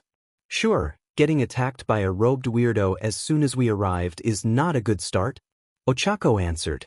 I saw worse, and the guy had a glass jaw. Whitey took even shorter than usual to deal with a threat. Is that Bellows? Lilith asked with a weak voice, once seen the destroyed face of the guy they were trying to hunt down, now stripped near naked and with his face looking more similar to minced meat, and at the ugly smiley-faced printed boxers he was apparently wearing under his clothes. Why is he in his boxers? Luz asked, utterly confused. Troublemakers are stripped as an example to others. Whitey answered. Strip wait. Is that an abomatron? Amity asked. Never seen a white one. Lilith answered. You opened a portal here. Luz asked. What animal is that? Willow asked next while pointing at Shiro. Who in Titan's name are you? Hunter asked next. I guess I will need to explain. Izuku said with a groan while face-palming, by now able to recognize when a dimensional sortie started bad. 2 hours later, at his house, and here I am. Izuku said after having finished his tale, he had also prepared some snacks for the group of warriors he had unknowingly helped fix everything ahead of time, once again derailing the course of fate by helping wrap things up a lot sooner than planned. So you can open portals freely. Just like that? Lilith asked shocked. Not me personally, my sponsor sent me to your version of the human world with a portal, then my pet partner Shiro opened a new one here, my actual destination. But yes, I do often travel to other worlds. Visiting other dimensions helps broaden my scope as a chef. He answered. Never seen such a display of resources just for cooking. Hunter admitted with a whistle. I live a very peculiar life, yes? Izuku answered, chuckling amused. Oh my titan. Best rockberries sandwich I have ever eaten. Gus said in awe, and his mouth still full. Thank you. Your lands would troll meat goes surprisingly well with that once properly treated. Izuku answered with a big smile. Wait, so you are a human that travels to other dimensions? Luz asked with wide eyes. Iken has been doing this for quite a while, yes? Ochako answered. No way. You do know that the way you explain the mechanics behind it makes it go against every possible law of magic we know of? Lilith said. Both teens answered with a shrug. Yeah. I like that answer. Ida admitted, chuckling. And what kind of ingredients or recipe brought you to the Boiling Isles? Amity asked. I was asked to create a couple of Kraken-based recipes, nothing too complex. He answered. Kraken.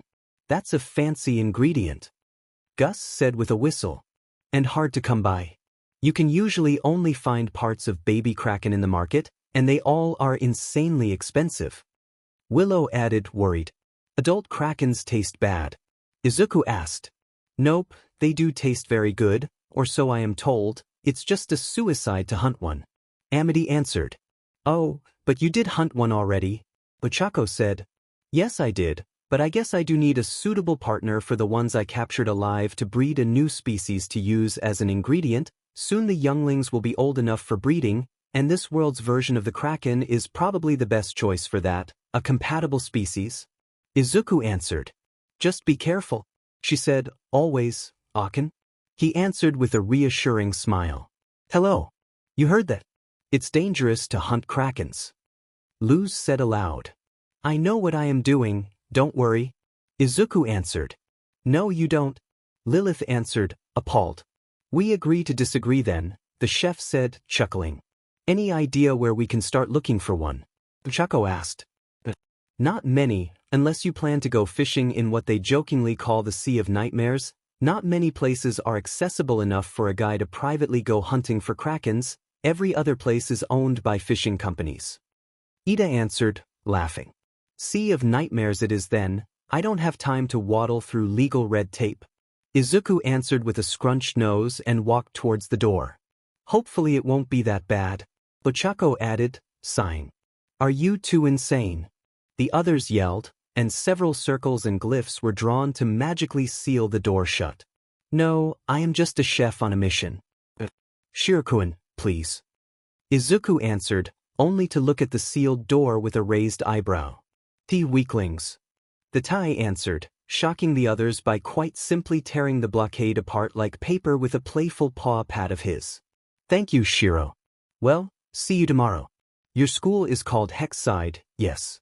I may need to borrow their cafeteria kitchen for my test dishes if I can't find any other place. I hope it won't be a problem. Bye. Izuku said, closing the door behind himself after Ochako and Whitey as well exited the place. That guy can't possibly mean to go to the Sea of Nightmares, catch an adult Kraken and then return here, all in one day. And alone. Lilith said, sighing in dismay. We must stop them. Luz yelled. We can try, but that robot thing of his and that strange pet worry me. Amity answered. They will understand if we talk this out.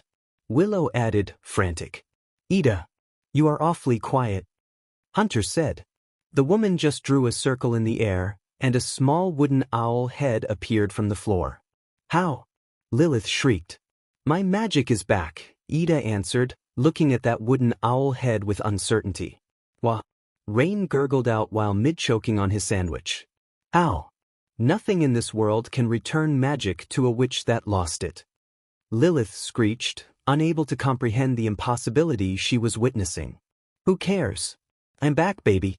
And I can still turn into a CC harpy too. I got the best of both worlds, ha. Ida answered, laughing insanely happy and summoning owl heads celebrating her return with an actually melodious chorus of burps. How? Hey, I have a question. Gus said. What? Lilith roared, clearly at wit's end already. If nothing in this world can fix lost magic, what about stuff from other worlds? he said while pointing at the food they all had been eating that Izuku had prepared for them. You can't heal people with food, Amity said, groaning. We don't, but what if he can? He visits other worlds. Yeah. Maybe he learned that there. Rain said with a look of realization. Lilith looked at the trays, then at the door Izuku walked out of, then back at the trays, then at the door, then at the trays, back and forth several times. Catch high theum. Until finally, overcome by her magical nerd side, Lilith gave a deafening mad scream and ran to the door and out the house, with the intent of forcefully extracting answers from the chef clearly visible in her eyes. Wow. Barges into our world, fixes Ida's unfixable problem, refuses to elaborate further, leaves. What a gigachad attitude. Gus said, laughing loudly. Human memes later. Let's go before Lilith gets herself killed just to ask that guy questions while hunting monsters. Luz yelled, and pulling him by the arm, the small group hurried outside to chase the new strange visitor. Guys. It was only some time later that a small and strange furry thing with a face resembling a skull mask entered the now empty house.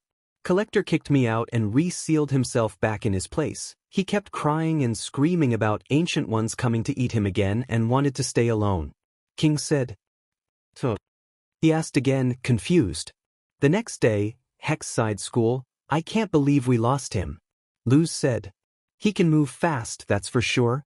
Willow answered, sighing. I am sorry for Miss Lilith, she had so many questions. Gus said, sighing. Yeah, she was devastated. I just hope those two will be careful. Amity admitted, sighing. For the last time, we have no sightings of any green-haired deities. I already asked the Blight family and many more twice about any wayward family members with green hair, and it seems like all of them are accounted for. Principal Bump passed by them in that moment while talking into a crow-like being with a number pad on its chest. What? Willow muttered, confused. Whatever was the answer, they could only hear it come out yelled with a high-pitched tone strong enough the poor which had to pull away the crow from his ear. Listen, I double-checked that god of cooking legend you mentioned, and besides few sparse notes about how to recognize one listed in the diaries of Pukington the Very Fool, I can't find any other detail, and with the author having a name like that, you need to excuse me if I am not 100% convinced the legend is legit, the principal answered, sarcastic. I don't care if you and most of your best apprentices faintly foresaw the arrival of a green-haired one in the boiling aisles yesterday before you all started to convulse and drool out of forbidden knowledge-induced madness. I have an actual school to run and can't waste time with a few indescribable shapes you saw into the smoke of your pipe. Animal guts, fine. Whatever. Bump answered, rolling his eyes. The principal is in a foul mood today. Luz said. I heard the Seer Coven and the Beast Coven have gone crazy lately, something has triggered their powers and danger senses and now they all talk of the end of the world. Again. Gus answered, sighing. You people have very exciting lives here. Luz answered. I assure you that it is not always like this, I swear. Amity answered, leaning her head on the girl's shoulder to be petted a little. I believe you, sweet potato. No. I won't put everybody on high alert just because you think a god from another realm is out there jaywalking. I have a reputation and won't put it at risk because you dash boom. Boop, boop, boop. Heavy tremors and explosions soon reached them with a jaunty rhythm similar to something heavy walking towards the school. Then the giant body of an adult kraken slowly appeared from the horizon, bobbing up and down while carried by something or somebody. Boop, boop, boop, boop. Santa Madre de Dios, Luz muttered at seeing Izuku carrying by himself the 40-meter-tall thing over his head and passing in front of her and her friends without a care in the world. He found a kraken, Amity added, just as surprised. Boop, boop, boop, boop. Good evening. I was wondering if I could borrow your kitchen for some test cooking. In exchange, I will let your students eat for free.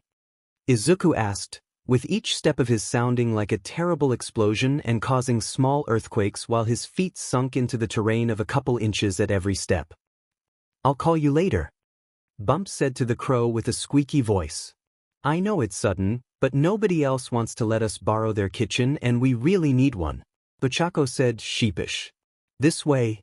The principal, still looking with bulged-out eyes at the towering monstrosity held up by who he recognized as being a mere human chef, answered while signaling them to follow him. Thank you. You are a lifesaver. I captured a bunch alive for breeding for my restaurant, but I need to test a few recipes before actually adding new Kraken dishes to the menu. Izuku said with a very grateful expression. Understandable, please follow me. Boo, boo, boo, boo. Did he just say he captured a bunch of Krakens as big as that one? Gus asked faintly. Yep. Willow answered with a squeak. Wasn't he human? Amity asked. He said he was. And I am certain Japanese guys can do stuff like that without magic only in their comics and cartoons. Luz answered, unsure. He is not using magic to make it lighter, that's for sure. Willow added, looking at the long trail of deep imprints Izuku had left behind while walking. Later that day, cafeteria, every student and teacher was sitting curiously at the tables waiting for the strange foreigner chef that had barged into the school while carrying a giant monster over his head to finish cooking, in what many thought was a publicity stunt that went way over the top. So, this is where that human went. A voice called out from the entrance. Oh no, Amity groaned in dismay as her mother Odalia as well made her appearance while accompanied by her older sister. We are just as surprised as you are, Mittens. Her older brother said, sighing. She is in a terrible mood too. Apparently she is not taking well to a human showing off that much, especially so soon after the former. Emperor has been turned to stone, tossed into the boiling sea and outed as human as well. Amira said, joining her siblings Amity and Edric at the same table. I still can't understand how he can lift that as a human without using glyphs, or how his hair is naturally green. I thought it was dye, but it doesn't make any sense. Luz admitted. Oh, from what I saw when he entered the school carrying that monster, his arms surely are full of the right muscles to lift all that, Edric said with a more dreamy tone. What do you mean by that? Amira answered with narrowed eyes. I saw him first. Her twin answered with a growl. Nonsense. Amity instead watched in abject horror as her two brothers started a war of glares and hisses worthy of two angry human cats, making it dawn on her that there was a very concrete chance both had started veering for the same guy for romance. Seriously, what is with our family and finding humans endearing?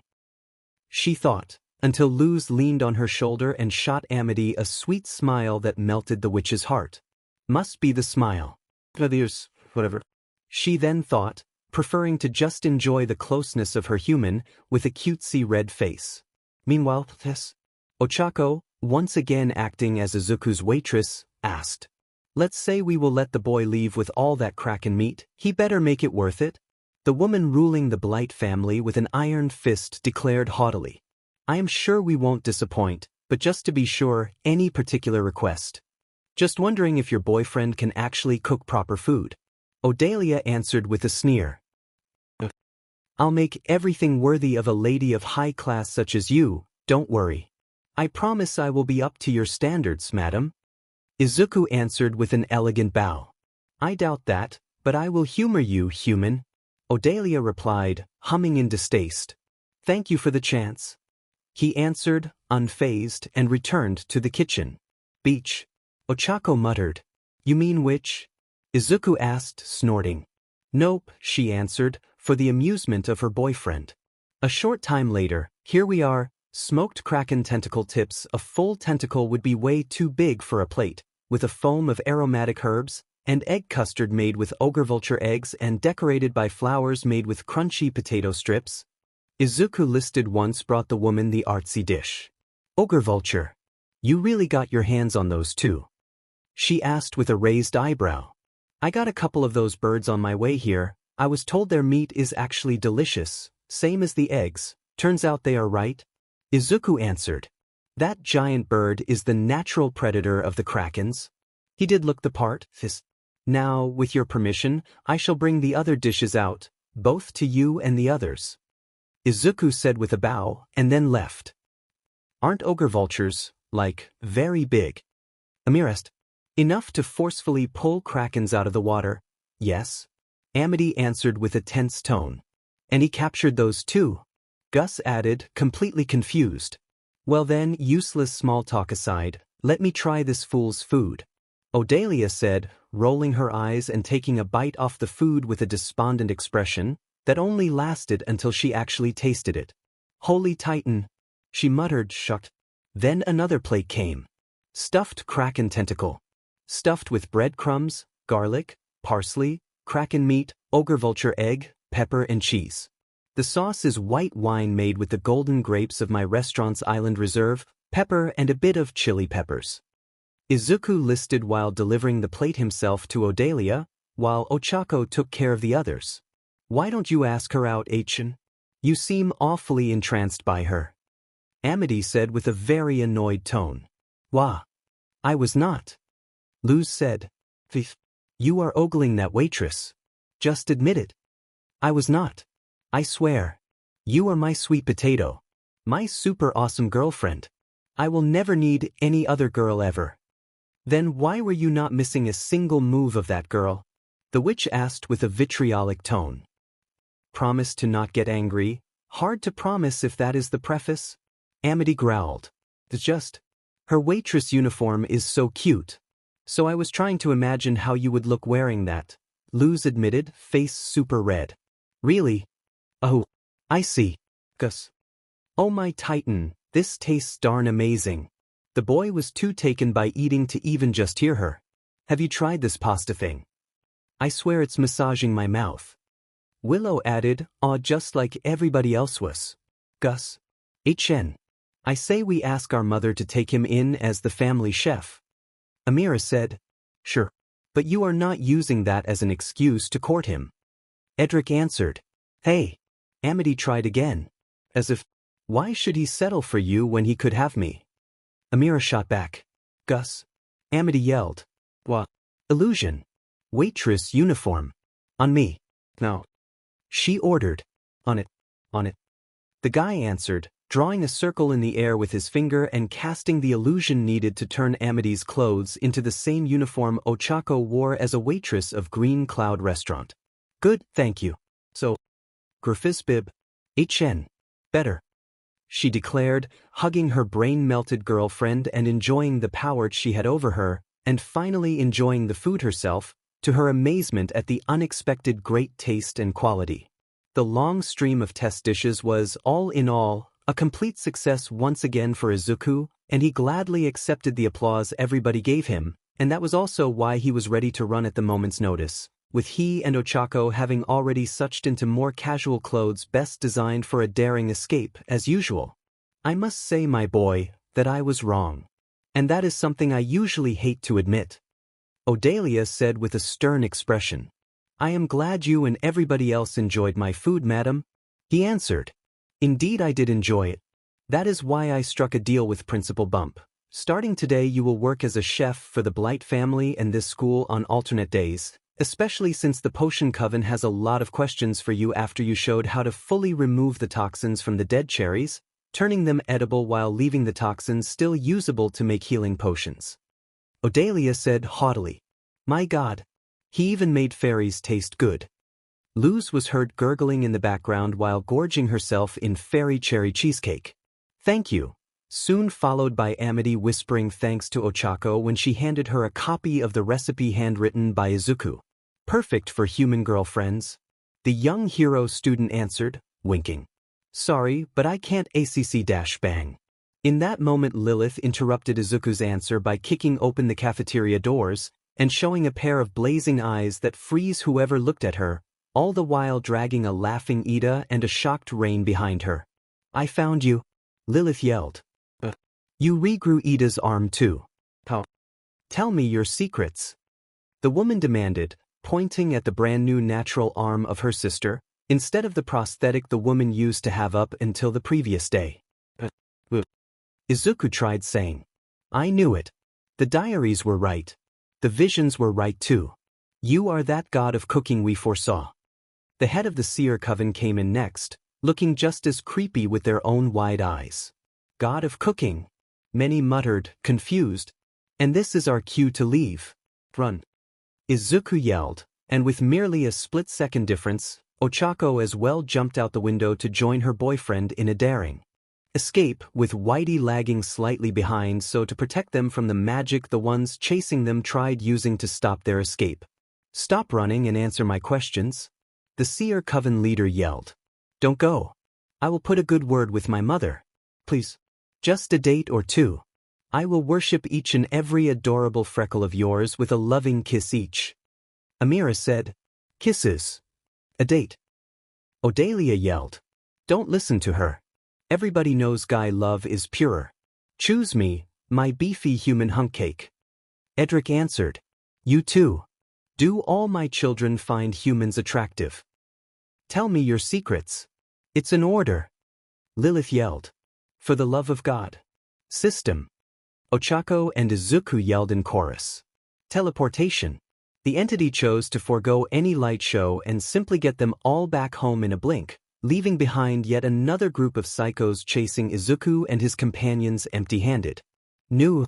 Several voices yelled in despair. There must be a variable the system can't find. What is it?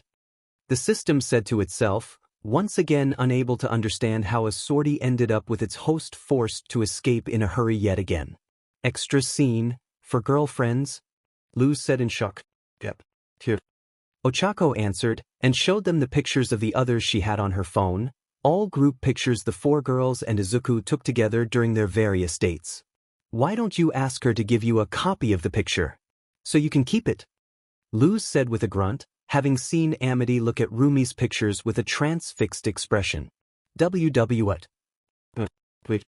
The other answered. Maybe I will ask Ida to help me grow rabbit ears. You seem to love those. Luz said, walking away with a disappointed and childish huff. Wait. She means nothing to me. Darling. Punny. My beloved sweet potato. You are my one and only human goddess, I swear. Honest. She just seduced me. I am innocent. I love you only. Amity said while chasing after her, dropping a saccharine pet name after another. Show me I am your only girl. Luz answered with narrowed eyes. Amity's answer was a tackle and a deep kiss, which seemed to be the right answer. Those two are a lesbian disaster duo. Ochako said, chuckling. Yep, but a very cute couple. Izuku answered, smiling. Definitely. Oh, you have no idea how bad they can be. The group of friends of the two girls answered with a suffering sigh. It was a calm night, just after closing hour. The restaurant was devoid of people and the sign had just been turned onto the closed side and the drapes pulled so that nothing could be seen from the street outside, giving Izuku the freedom of lowering the lights a bit and playing some soft music while cleaning the tables. Mimio. Meow. Zephyr the feline hummed a happy tune to himself with a low voice while sweeping the floor under the watchful eyes of Shiro, and paying attention to not wake up the snoring Blackie under one of the restaurant's trees.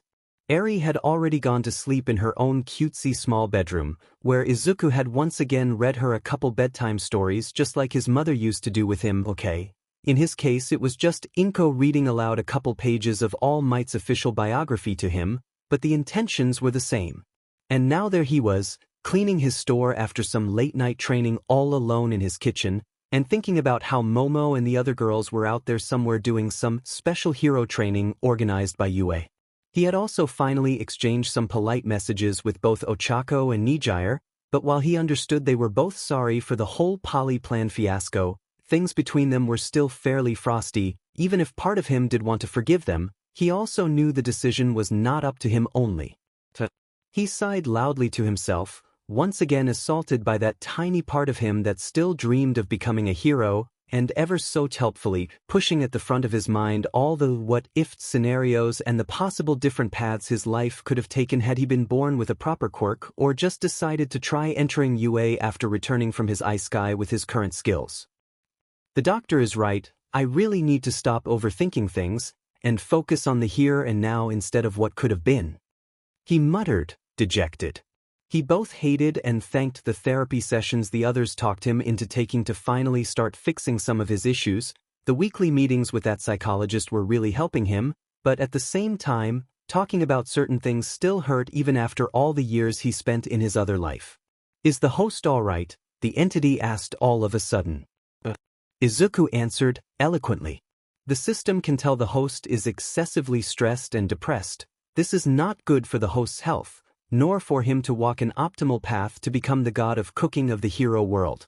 It's nothing really, he answered, showing a tiny smile and waving off the entity's concerns. It is not nothing, host. Recent events and the increase of customers are weighing on your psyche, and the system knows this situation will continue until a second waitress or waiter will be found to at least lighten the burden of managing your restaurant. So the system has a limited time offer for the host. The system said. What kind of offer? Izuku asked with narrowed eyes. The levels of distrust are still too high, the entity said. The offer, system, what is it? The system knows that in a mountain range nearby there are mushrooms to collect, and based on the host's profile, a night stroll in the woods to complete a menial task will help him clear his mind and relax. I thought you would have sent me to another dimension. Not this time, host. Call it paranoia, but there was a small prickling feeling faintly gnawing the back of the young chef head, something coming from both his lives as Izuku and Zaus, a danger sense born from dealing daily with young Katsuki's temper and honed to near perfection by his forays in the gourmet world as Zaus. And now that the two powers had been combined by Izuku's return from his ice sky, his bullshit sense became even more sensible. This mistrust is honestly hurtful, host. The system cannot understand why this is happening. So you say I can go collect mushrooms by myself? And that's it? He asked. Yes, host. No minimum quantity, no time limit. You are only asked to make the trip worthwhile by not slacking off. The system answered. I don't slack off, thank you, he hissed in answer. The system knows and is proud of the host for that. The system will organize the trip immediately. The host has 10 minutes to get ready. But why was it the limited time offer? He asked. To give a false sense of urgency to the host and stop him from overthinking things like he usually does? That was a low blow. Izuku admitted, annoyed. The system only acts with the host's best interests in mind, the entity answered. I know, but sometimes you take extreme routes to do that. Let's go, Shiro-kun. Some fresh air will do some good to you too. Izuku admitted. Q. Shiro the ancestral Tai answered promptly, and immediately jumped on the chef's back to wrap himself around the young man's neck like a living scarf. Zephyr-kun. I leave the fort to you, please keep the place safe, and if Eri wakes up, help her in whatever she needs, okay? I will be back soon. The chef said. Meow. The short cat-like being answered while striking a strict military pose. Nothing will hurt my partner's child. Nothing. The feline thought in burning determination. Blackie. Just go, kiddo. Should things really get bad, this lord will magnanimously take action. Just go and relax and let me sleep. The lord dog answered with a sleepy voice and without even opening an eye. Thank you guys. I'll be going then. Izuku answered, grateful, before walking towards his kitchen from where he will be teleported to the location of his small night stroll. 10 minutes later, mountains, in an empty clearing surrounded by trees stood a small patch of grass where fireflies flew around in lazy circles, illuminating with their pale light the few flowers growing in colorful patches here and there, and out of nowhere, an unnatural gust of wind came to disturb the poetic scene to accompany a wide circle of mysterious letters inscribed in the air with pure light spinning rapidly to form a portal from which a young man in green chef attire with a fluffy creature around his neck and a tall robot with round bulging belly calmly walked out from. And once the strange group fully walked out of the portal, the circle of light faded away with a last whooshing sound, soon returning everything to its former peace. The air is so crisp here. God, I really needed this. Izuku said once, took a huge breath of the fresh mountain air, and releasing it soon after with an expression already more relaxed than before. Well, I must admit the system surprised me for real this time. A peaceful stroll through the woods, it feels almost nostalgic. Let's go, Whitey, we have mushrooms to collect. He then said, and giving a gentle pat to the robot's soft belly. Understood, the robot answered with a nod, and as soon as a tall basket appeared on its back, the bald machine fell in step with the chef to follow him. The mountain was silent and only slightly cold, a perfect reprieve from the heat that was washing over Mizudafu, and Izuku soon found himself humming a small tune while collecting the few mushrooms he found, along few local truffles, and throwing everything into the basket on Whitey's back. It was clear the system knew there weren't many mushrooms to begin with, so Izuku did think it was all a small excuse to help him relax, since normally the entity would have asked for an insane amount of ingredients to be collected in such a simple sortie, so the young chef felt actually grateful for the small vacation the strict sponsor offered him. Buoy. This did not mean the few boars he met along the way went spared.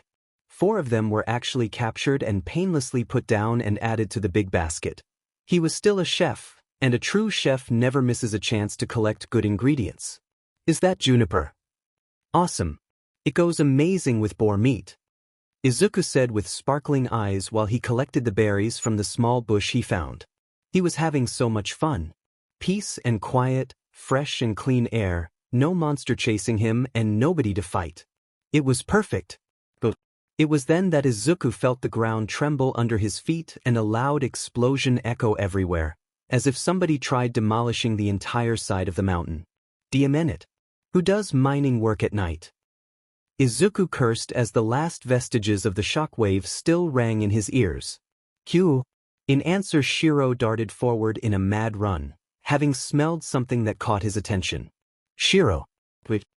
The young chef yelled while chasing his running companion through the woods, followed close behind by Whitey. Just a bit farther ahead, Gunhead Martial Arts plus Ibu. Nirvana Reversal. Ochako yelled while sidestepping the forward move of the Himiko's knife at the last second, grabbing the outstretched arm with her right hand, and once moved behind the blonde girl, using the augmented strength offered by the Enbu arts to fully fuse her own momentum and Himiko's into a palm move on the villain's back that sent her rolling on the floor and destroyed completely the contraption on her back. Holy croaky! Tsuyu yelled with wide eyes. I did it. I am finally getting close to using Enbu for real. The now heavily breathing girl answered. She was pale and drenched in sweat. Whatever that is, your arm did not like it, Tsuyu answered, eyeing in apprehension how Ochako's left arm now hung limp at her side. I did not break it, I am just too tired. He did tell me that it was tiring, I just did not know it was this much exhausting. She admitted, breathing heavily. Cough. In the meantime, Himiko coughed out a big blob of BLD and threw away her broken contraption on her back. But besides that, she looked unharmed, only annoyed at the loss of the BLD she had collected. Damn it, I got it wrong and that thing took the brunt of the attack. I'm still not good enough at this to pull off a proper Enbu strike. Ochako spat in dismay. Proper? You sent her flying. Well, I aimed at knocking her down, not forcing her spine out of her mouth, but I failed in restricting the power enough and I ended up breaking my concentration. That still hurts, Ochako-chan. Now I will have to collect BLD the old way. Well, it's way more fun like that. Himiko said with a crazed smile marred by the thin line of BLD flowing from her head down to her chin. She just gave a deranged laugh and lunged forward again. No, you won't, Tsuyu yelled, grabbing her friend with her long tongue and jumping away to drag her to safety. Come here. It will be fun, promise. The villain answered, switching direction immediately to intercept the frog girl as soon as she landed. Oka-clang. Tsuyu's new scream was interrupted by a blurry humanoid shape appearing in front of Ochako to parry the knife swipe of Himiko. The villain uttered in surprise at seeing a knife seemingly made of bones stopping her steel-made one, especially since the one holding the knife had an uncanny resemblance to her first crush. A boy that would have been her very first murder had a passing pro-hero not caught her in the act, forcing her to run away. Hoi, that's my waitress and friend you are attacking, Izuku declared coldly and with narrowed eyes before forcefully pushing Himiko away. Izuku, Ochako yelled with wide eyes. What are you doing here? Tsuyu asked after seeing Shiro return to lie around his neck and Whitey walking in front of them in a protective manner. I was sent here for what was supposed to be a peaceful stroll in the forest to collect mushrooms. I was not aware any of you were here, but I am glad Shiro-kun could sense Ochako's scent and brought me here. Do you need help? Izuku answered. It's okay, Ochako. I am not mad, not anymore, he said while briefly flashing her a small smile before refocusing fully on Himiko. Thank you, Ochako answered, smiling happily and with tears threatening to spill over in relief. No offense, Croak, but I doubt a chef will be of help, Tsuyu answered. Tsuyu, he is the one teaching me Enbu. Iken is stronger than what he looks. Ochako answered, drying her tears and recovering her hero determination. You must be the guy Shigaraki hates. I wonder what you will look like while bleeding. Himiko finally said in realization. Are you okay? Izuku asked when he noticed the vacant look in her eyes. Oh yeah, I am having a blast. The villain answered before jumping at him. Clang. Again her knife met his, and to her surprise she could actually see a shard fly off her knife's blade, not his. No, you are not, he muttered, noticing how she seemed to be looking at everything and nothing at the same time, as if barely able to understand where she was or who she was talking with. Is somebody else from your class here? Izuku asked while jumping back to avoid the follow-up swipe of Himiko. We are all here, this was supposed to be our training camp, Ochako answered. You all came here? In the middle of the mountains. We are training with the wild pussycats, Izuku-san, Tsuyu answered. They're in. I get it. Can you move? I can keep her occupied while you seek help. Izuku offered. But we will. You just be careful please. I still need to apologize properly. Ochako answered. I am no pushover, remember. Now go. Izuku answered. This time he jumped Himiko to cross blades with her. Clang. Clang. Clang. Clang.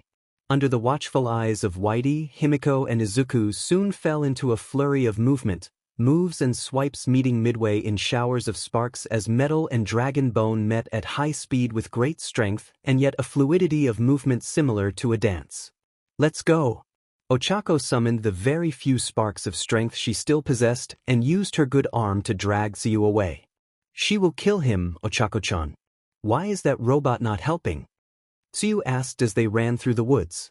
Iken is way stronger than he looks, absurdly so. I have no idea why he holds back that much, but I assure you that Psycho will hardly put a dent on him, and if he had not asked Whitey for help, it must mean he saw something. Trust me on that, let's go. Ochako answered, pulling even harder on her friend's arm to make her run faster. With Momo, this way. Momo yelled while still dragging the wounded Tomoko with her. He wants me. Let me go and run. The green-haired pro-hero begged as blue fire kept raining all around them, soon turning the whole patch of forest around them in a scorching inferno. They want your quirk, and we can't let them get their hands on it. And I did not become a hero just to let villains win that easily. They will have to tear you away from my dead hands. Momo answered, ignoring the pain from the burning mark on her side as she kept helping the other woman to run. That is a good idea, you know. Makes things easier. Kill the beach. A guy with a full-body costume vertically separated in black and white said before tackling Momo from the side. Took you long enough twice? Dabi said with a smirk. Sorry. I was distracting the other cats. That's why I prefer dogs. And koalas. And pythons. The strange guy answered with his voice changing in pitch just enough to sound like two different people were talking over each other. Well, what's important is that we finally got her. You happy, boss? Dabi asked the small camera he had pinned on his clothes. League of Villains HQ, bedroom. Still bedridden from his latest meeting with Blackie, Shigaraki's body was covered almost entirely in bandages and casts, leaving just his face free albeit still missing one eye, in a way that left him able to see and give orders to the villains on site through a monitor. Kill that beach. Kill that NPC. She is the woman of the dog owner. Kill her. Kill her. Kill her. Kill her. And as it was rapidly becoming the norm, whenever anything even just barely connected to Izuku and Blackie showed up in front of him, psychotic rage and hatred turned off his already paper-thin self-control, making him snarl and roar like an insane beast. Mountains, kill her. Kill her. Kill her. Shigaraki's voice was clearly heard from the small camera's inbuilt speaker. You heard the boss. Hold her still, I want him to get a clear view of her body turning to ashes. Dabi ordered. No. Tomoko yelled in horror. But, bonfire. Twice answered instead he and a clone of his, happily immobilized and then grabbed Momo's head by the hair to force her to look straight at Dabi. Smile for the camera, girl. I want to catch your good side before you die. Blue fire slowly started mounting in the villain's hand. Wait. I'll come with you. Willingly. You want my quirk, yes. You can have it. Just let her go. Tomoko begged, crawling in front of Dabi no matter her broken leg. This is not just a matter of our mission, this is personal. Dabi answered while kicking her away. Any last words? He asked. Screw you. Momo answered with a snarl. Enchanting. The villain answered with a chuckle as he readied the fireball in his hand. Boom.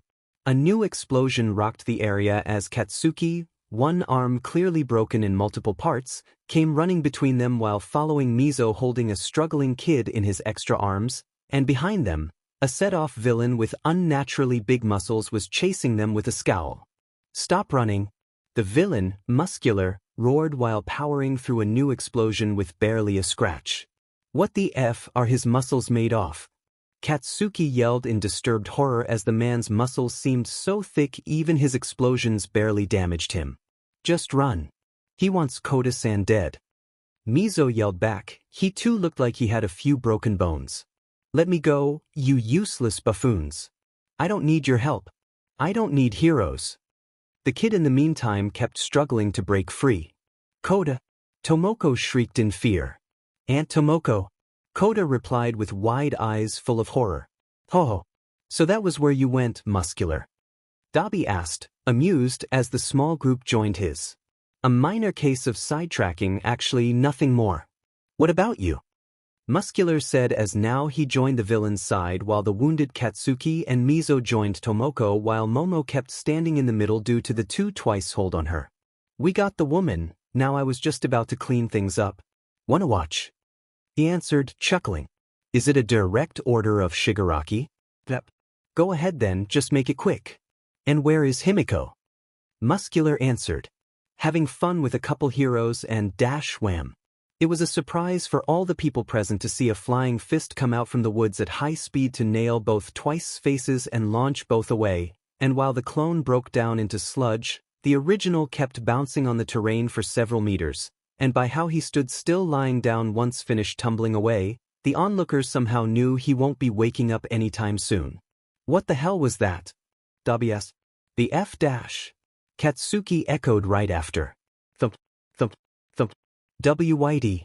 Momo gasped as the robot walked in front of her and Tomoko while sporting red eyes.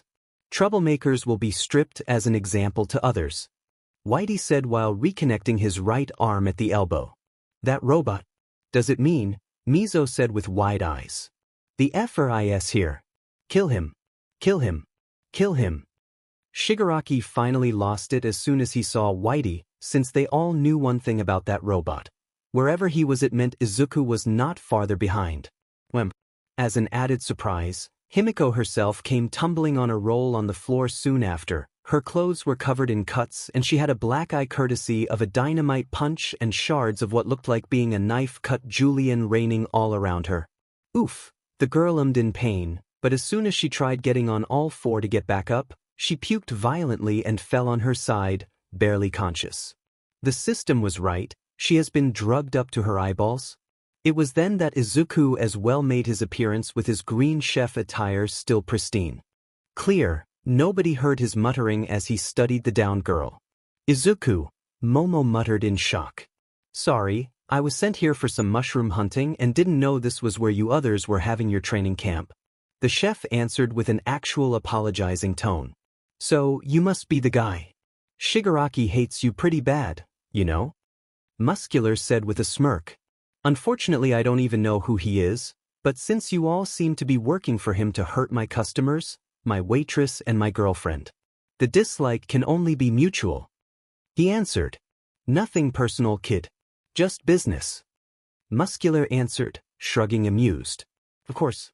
Same reason why I now feel the need to get involved. Run away. Take Koda and run. Tomoko begged while pushing the kid towards him.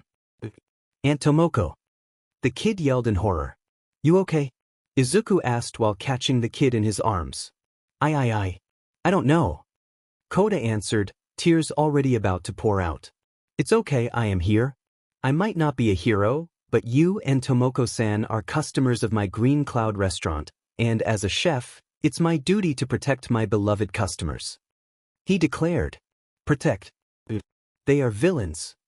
The poor kid wanted to say something, anything to stop what he believed was a suicide, but he just could not.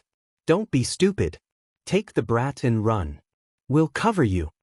Katsuki yelled, and actually moved between the two and muscular even with a broken arm. Host knows what needs to be done. The system whispered in his ears. Don't worry, everything is going to be all right, the young chef said while gently handing Koda to Whitey. Protect him at all cost. He ordered the robot with a tone as cold as ice. Understood, Whitey answered, and once moved Koda on one of his massive shoulders, the robot switched to purple eye mode, and a cruel-looking squared blade took the place of his big right hand. What the F are you dash? Something on your mind, chef? Muscular said with a calm and curious tone, interrupting Katsuki without a shred of anger in his voice. It was a strange situation, one where only Muscular and Izuku were actually calm, everything else around them was eerily silent out of either shock, fear, or just mere curiosity. Besides Shigaraki's insane growls and "kill him" roars, nobody looked about to utter a single word as they waited for the answer. Kinda. Izuku said. He was looking at Koda's scared face with vacant eyes. Penny for your thoughts. Before you kill me. Or before you kill me. Muscular answered, and his already massive physique grew even more giant with his muscles expanding to insane sizes. What the F is he talking of? Katsuki's question went interrupted by Izuku's sigh. I don't kill. Your eyes. You now have the same eyes I used to have before I finally decided to stop limiting myself. Muscular answered. My eyes. I am probably the only guy here that really understands, so let me be the one to finally ask you this. Isn't it about time you let go? That's a bold assumption, we just met. The young chef answered, looking at the villain in surprise. Bold assumption it may be, but I was there when I was your age, so I know my hunch is not a wrong one. So, what happened? Izuku's memories, Zaus world, small mountain settlement.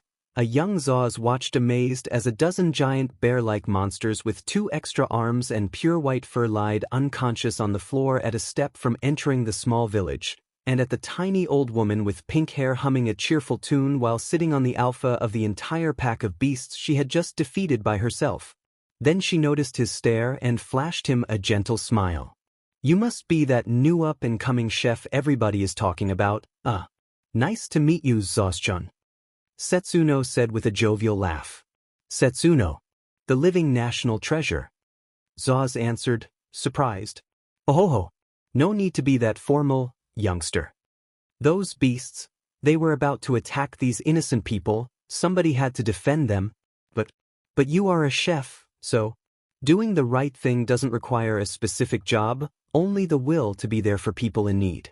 I came here just to look for some nice silver mint and saw this small pack of brutal bears about to attack that village. What was I supposed to do? Let all these people die even if I had the means to help them. She answered. She wasn't angry at all, just honestly curious about his answer, talking to him like a loving grandmother would talk to her favorite nephew. No, but that's the job of a gourmet hunter. Zaus had almost said hero, but he reminded himself that he had left that life behind when he started over in that new world. That is what we call nuances, Zaus-chan. Capturing ingredients is the job of a gourmet hunter and cooking ingredients is the job of the chef. Doing what is right is not a job, it's good conscience, especially if you have the means to do it. Setsuno answered. I see, that is the rest of the brutal bears pack coming to assist the ones that have fallen. What will you do, Zaus-chan? Stand there and watch because it is not your job, or will you do the right thing and lend your strength to these poor people that can barely fend off a single bear, and leave them alone against an anomalous big pack of them? Make room, I am helping you. Well said, Zaus. Real world. I used to be free like you said once, but when I left the hospital I promised myself I wouldn't do that anymore. I only want a quiet life, and if I let go now, as you said, I won't have that peace anymore. That is a wrong mentality, and a disservice to yourself. Bottling everything up, it's not good. Fighting spirit is not something you can suppress. The villain said, walking towards him with heavy steps. You dash, beast of. To Katsuki's horror, the hulking brute exploded forward at a faster speed his sheer bulk should have permitted him, nailing the student in the stomach with a clothesline attack that shot him away and not even slowing the villain's charge a bit. No. Mizo yelled in horror. Let it flow, chef. It's your right.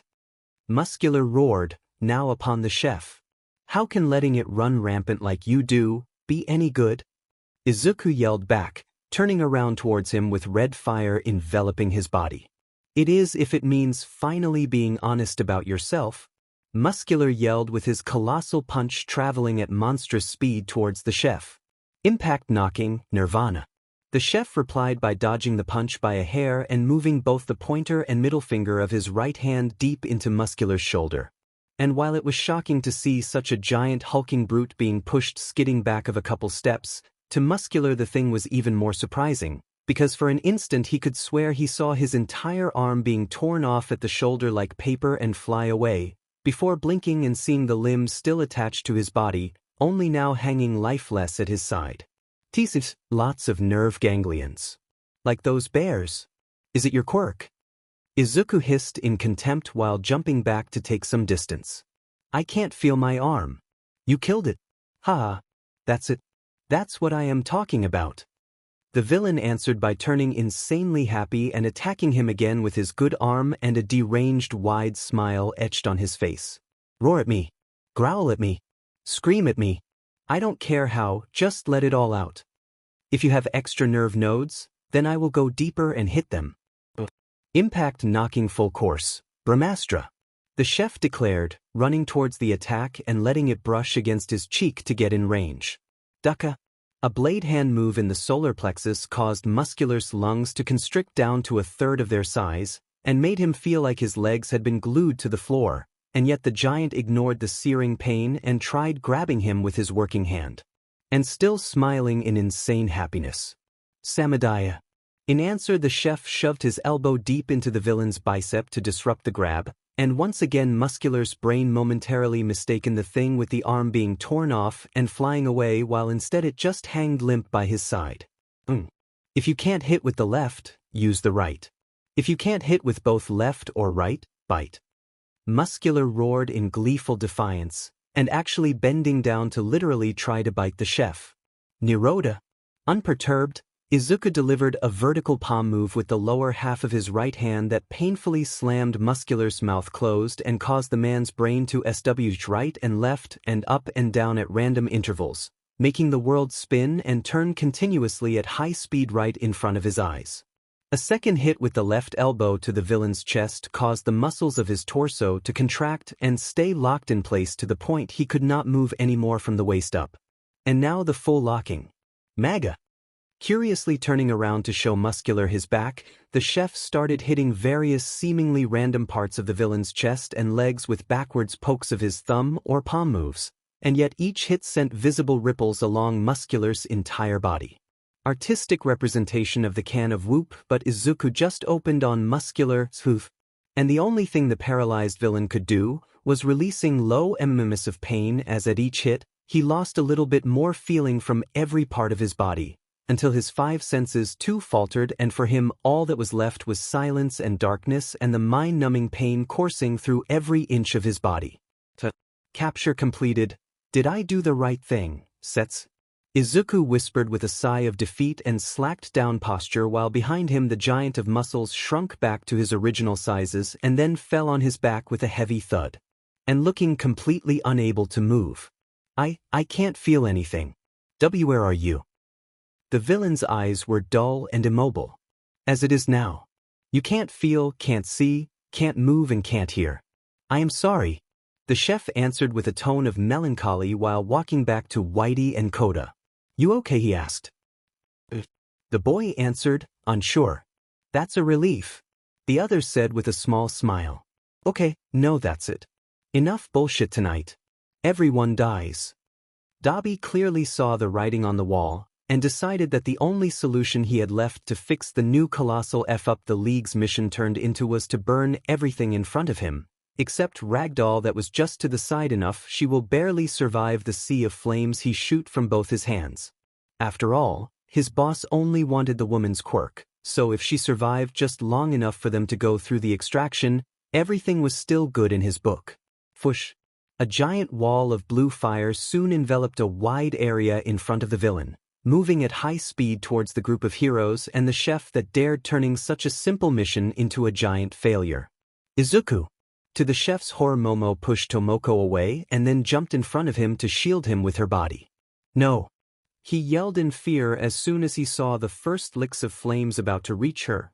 And the world stood still. Have no fear, host. Everything is going according to plan. The system's voice echoed all around Izuku as he watched time itself being forced into a complete stop by the entity, once again reminding him how ridiculously powerful his sponsor actually was. According to plan? He asked. Indeed, host. Unfortunately, the system could not tell the host the entire truth to avoid illogical behavior. What do you mean by illogical behavior? Why am I here then? They are about to burn alive. Izuku yelled in fury.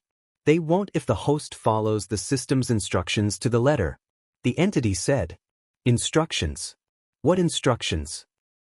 The host is asked to devour the flames in front of him. The system will then use them as a base to synthesize a flame of evil inside his soul, half of the materials needed to synthesize a heaven-earth obsidian flame for the host to use to cook with the star-eating turtle wok. Since there is no natural source of obsidian flames in this world, artificial kindling will be needed to create a brand new one. The system answered, still cold as always. You could have sent me to another world for that. I thought we had a deal. Yes, we have a deal, and the system offers its most sincere apologies to the host for this. Unfortunately, host Izuku needs a fire fully compatible with his body and gourmet cells, differently from the more malleable body of a normal human able to adapt to every obsidian flame absorbed, and the few flames actually compatible with the host that exist in other worlds still need several thousand years to mature.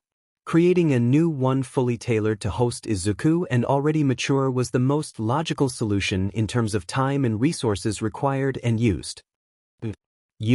Host is free to hate the system understands and renews its apologies.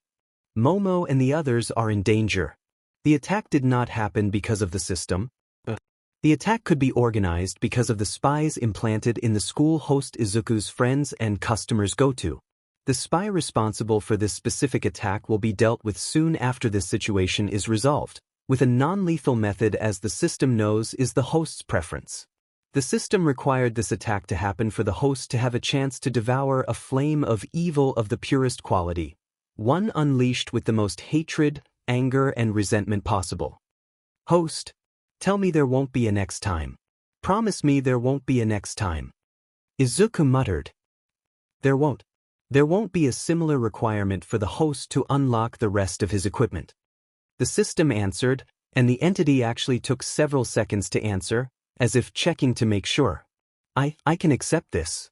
Momo and the others won't get hurt, right? Izuku asked.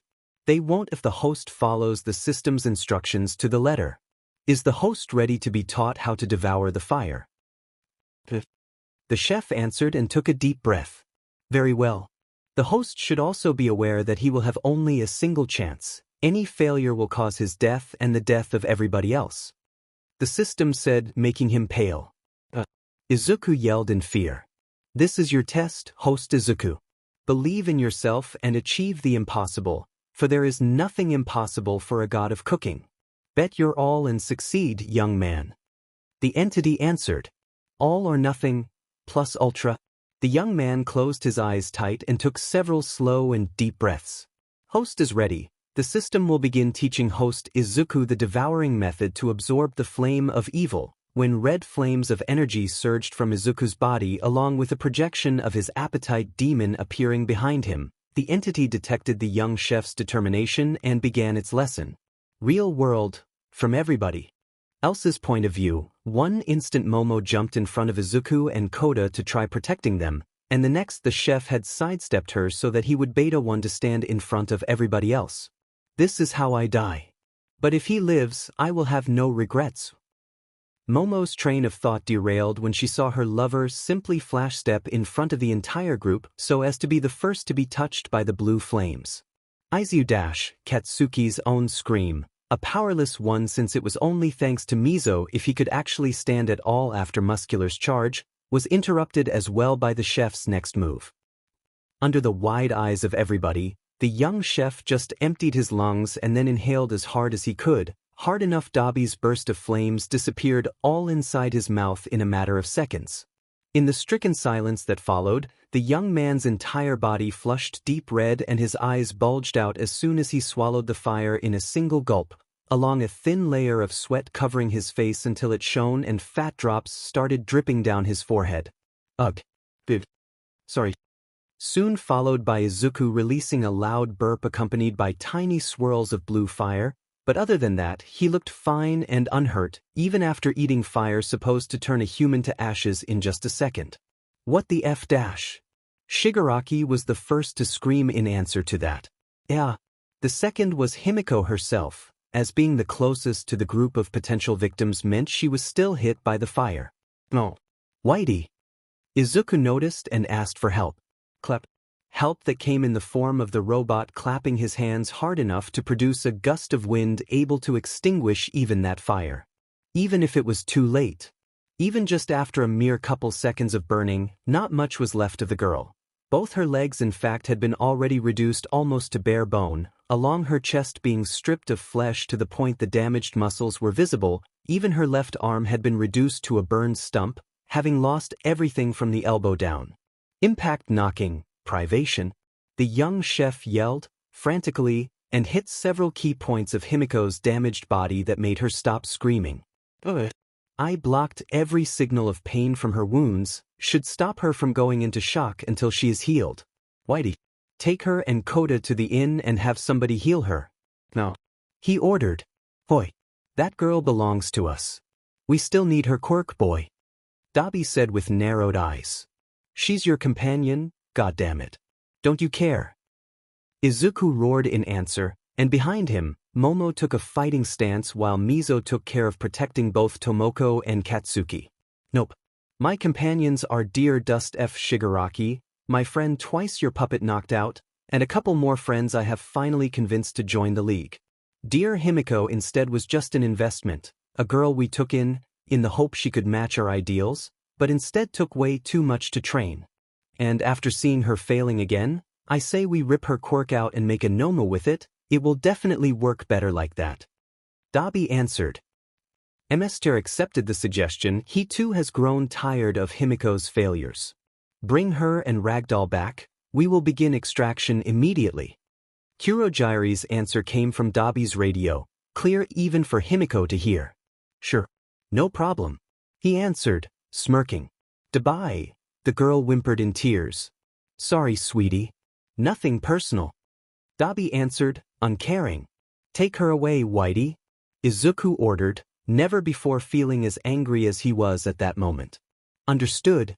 The robot immediately grabbed both Himiko and Koda and disappeared in an awe-inspiring burst of speed to take both back to the inn proper. You are just delaying this. Just a matter of time before we get her too. Dabi answered. Magna, Spinner and Compress are on their way. Keep these heroes occupied. Kurogiri said. Hell yeah. My friends are coming. Have you heard the Misty F? Dabi said in glee. Your friends are coming. Then I will make you meet them halfway. The chef answered with a way too calm tone. What? Wanna eat more fire, tough guy? Dabi answered with a mocking tone, summoning more blue fire, ignoring the pain that caused him. In answer, the chef ped back the hand holding the kitchen knife while his body got covered in the red flames of his battle spirit. The very same knife he held started shining in an eerie silvery light too, and when the appetite demon as well made his appearance, Dabi finally understood he was in trouble. Kurogiri, he yelled, and unfortunately it was too late. Go meet your friends, filth. Samsara cut. That was all the young chef whispered before slashing down with his knife. What the others saw though was a crescent blade of pale moonlight being silently shot from the slash to hit the ground right in front of Dabi's feet. And then the entire side of the mountain he and Twice were on being cut off and sent flying. Kurogiri. A portal. No. Hurry. Hurry. Hurry. Scared out of his mind and grabbing onto a tree to stabilize himself, Dabi watched with wide eyes as the several hundreds of thousands tons of rock he was on that used to be half of a diamond mountain had been sliced off and sent flying by what was supposed to be a simple quirkless chef brandishing a kitchen knife. Jump in. No. The Nomu ordered, just as surprised, opening a portal for Dabi to jump in while dragging the unconscious Twice behind him just a second before the giant slice of rock could touch ground and explode in a towering cloud of debris with a thundering boom. Several miles away. Needless to say, utter chaos erupted from the settlements nearby that saw that meteor impact way too close for their comfort, especially so for the villains sent as reinforcements that were instead hastily called back just in case more slices of mountain could be shot their way. With Izuku, there was an eerie silence in the area now, interrupted only by Momo's steps as she neared Izuku to put a hand on his shoulder. What is happening? Muscular was still on the ground paralyzed, unaware of anything happening around him. You okay? She whispered. This wasn't supposed to happen, Izuku answered. You got angry. What he did and said was too disgusting. Nobody can blame you for acting out on your anger. I know I would have done that too in your place. They will ask questions now, lots of them. We knew it was only a matter of time before something like this happened. Momo said. What now? Izuku asked, afraid. Go back to the inn for now. That girl still needs help if we want to interrogate her. Fix her up. In the meantime me and Shoji will take care of the rest, she answered. You sure? I am a trained hero, trust me. Tomoko will help us too. She answered, showing him a reassuring smile. Okay, just be careful. He begged. You two now go. Momo answered, sharing with him a fast kiss before he left. Wait. Katsuki's scream was ignored by the chef, simply hurrying away to return to the inn. What the hell is happening here? Tomoko asked. Later, let's go back for now. Once we're sure everything is all right, I am sure he will answer all our questions. Help me, Shoji-san. Momo answered. Okay, her classmate answered. Later that night, Wild Pussycats, in main room, Class 1A and 1B could not understand what was happening. Besides a villain attack, as ballsy as it was, nothing of what happened that night in. Their opinion warranted a massive answer like the one they were seeing. Both Eraserhead and Vlad were being drilled mercilessly by members of the police force while Momo, Shoji and Tomoko kept answering hundreds of questions asked by people in black suits. Okay, can someone explain to me why an entire mountain just had more than half its mass relocated? We got hundreds of calls from hysterical people asking what is happening, and we hate not having an answer to that. One of those suits asked with a furious tone while she glared at whoever dared to hum in uncertainty when talking with her. We are looking into it, madam. One of the police officers answered. Find those answers then, she said with a barking scream. What does she mean half a mountain was relocated? Culinary asked, confused. I have no idea. Kirishima answered. Those villains did something. Mineta asked. Don't know. I know I had my hands full already to deal with all those identical guys attacking us. Kyoka answered, snarling. Whatever it is, they even got Recovery Girl involved. Something big must have happened. Mina said. Again, I saw no mountain flying off, Momo answered, unafraid. Missy, we know you were there, one of the guys in suits said. Do you have proof of that? She answered. Okay. But enough showing off. We'll take it from here. A new arrival interrupted everything. He was followed by several scientists and other police officers, one of which Detective Tsukachi himself. Midoriya-san. Momo said in relief. Momo. You okay? Iken told me what was happening. Don't worry, you and the others don't need to answer them if you don't want to. Hisashi answered, and not too kindly shoving away the guy interrogating the girl. I am Dash, a woman who thinks an expensive suit gives her godly powers. Now shut up. Tsukachi answered, uninterested. The commission Dash can't do a thing and they know it. We'll take it from here. This is officially Island's business now. Level 7, and you do not have level 7 clearance, Satori? Hisashi said. What is happening, Hisashi? The woman at the head of the investigation said, sighing. Sorry, can't tell. Is this a revenge for what happened in Kyoto? She said, huffing. Not really. I am just doing my job. The fact that it also has to do with my son helps make me extra motivated. He answered. Your son? Where is subject 37? One of the researchers that accompanied Hisashi and Tsukachi asked. With Recovery Girl and Toga, I will accompany you to the site of the incident while Detective Tsukachi will take care of questioning him. Hisashi answered. Don't worry, I'll be gentle and follow protocol. Tsukachi said. You better, otherwise Whitey and even Shiro will destroy you. Hisashi said, laughing. Yes, sure. The cute fluff ball is deadly. Don't say I didn't warn you. You others, let's go. Hisashi ordered. Yes, sir. Uncle Hisashi. Katsuki said. Yes. There were lots of conflicting feelings flashing on the young man's face, but for once Hisashi didn't want to aggravate him further, so he broke the silence first. I am still angry at you, but I am not heartless. How do you feel? The man asked.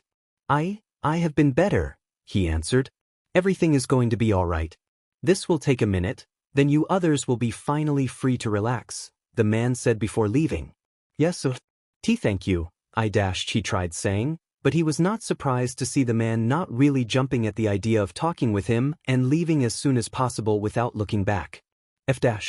Good God, this FNG day is lasting too long, Katsuki swore tiredly under his breath. You tell me. Never had so many school trips become a battle to the death against villains, Aizawa admitted with a groan. This has to be a new record, Vlad added with a sigh of defeat. What is happening? Tenya asked. I'll explain later, sorta. Sheet is complicated. Katsuki admitted, groaning. Just promise you will keep everything a secret? Momo added.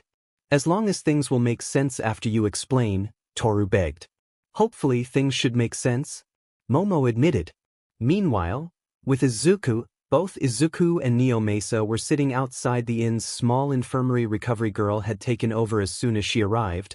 Izuku almost couldn't believe the woman was this determined to test his healing cuisine. So much she left the sanctity of UA under heavy pro-hero as to come all the way there to stabilize Himiko and run some preliminary tests before Izuku could work his miracle on the villain girl. So you insist on the girl being a victim too? The detective said. Pretty much. I am sure that we can still help her, maybe even redeem her, as you others love to say. Izuku answered, sighing. You were pretty secretive about your being here, almost too vague. Why? I was asked to keep the details of my sponsor a secret, but they just sent me here to collect mushrooms and other ingredients because they saw I was stressed, that's all. My involvement in all this is merely a case of me being in the wrong place at the right time, Izuku answered. Truth, Tsukachi's quirk confirmed all that. How's young Eri? Doing okay. Between my mother and Momo's she has finally learned to read and write, a bit wobbly, but she is getting better fast. The chef answered, showing a happy smile when talking about his future daughter. Another truth, Neomesa thought. Still didn't get an answer for my adoption, though. Izuku then said, sorry about that, young Eri's situation makes things a bit harder than they should. So, tell me, what makes you so sure we can talk Himiko Toga, one of the members of the so-called League of Villains, to SW's sides and even seek help? Tsukachi asked, finally addressing his biggest doubt. I say so because contrary to whoever tried before me, I actually looked at her and beyond her quirk, without labeling her power as evil and just declaring her a lost cause. He answered. She has a quirk related to BLD consumption, and if we go by the standards of that kind of powers, that means not only that she can safely consume BLD, but that she fully needs it. It is not just about copying appearances like you said while we talked, it's literally something she has to eat on a regular basis, like we others do with regular food. I believe those people were keeping her in a continuous state of withdrawal. Izuku explained. I too heard about those theories, but how do you know they were doing that to her specifically? Tsukachi asked with narrowed eyes. Because I saw in her similar symptoms of people deep into nicotine withdrawal, cravings, irritability and irrational rage, anxiety, dizziness and, for her own admission mid-fight, headaches. I just gave her a small amount of pig's BLD to drink when we first got here and her hands stopped shaking almost immediately. You and Recovery Girl saw it happen, you can't deny it. He answered. Yes, I saw that with my own eyes, but still, I was told that while fighting the others she moved well for somebody you declare should have been dizzy. The more we fought the more unstable her footing got. I guess they give her only the bare minimum BLD to keep her functional. The more she battled, the more she burned through the BLD she ingested and her body started suffering from withdrawals. Her eyes were unfocused when I met her first, she was already starting to lose it, now look at her. Izuku said, pointing at the door just as it opened. They boy is right, BLD-consuming quirks can cause withdrawal symptoms, the harshness of which depending on how much consuming BLD influences the body, not just the quirk. It has been sadly documented in many cases that a lack of BLD will lead to death. Recovery Girl confirmed as she exited Himiko's room. How's she? Izuku asked. She will pull through. But that's it. She will never be able to walk again, and we should probably consider amputating what's left of her arms soon if we want her to have any chance. The old woman answered, shaking her head. That bad, both men said in horror. The muscles on both arms and legs are basically gone. The parts not directly destroyed by the fire have already started showing signs of gangrene. My quirk is powerful, but I can't perform miracles. I can't even use it right away, not until I first stabilize her. Oh God, what else? Tsukachi asked, swallowing the bile trying to rise up his throat. The rest is just as bad. Her hair is gone for good, so is her right eye. I fear a lung too has been compromised by the hot air and smoke she inhaled. It's a miracle any of her other organs are still healthy. The fire was extinguished just in time before it went too deep, but that's where the good news stops. But she can pull through, yes? Izuku asked. Hard to say. Should she live, she will spend the rest of her life confined to a hospital room barely able to breathe. I loathe to say this, I hate to say this with all of my being. But maybe we should let her go.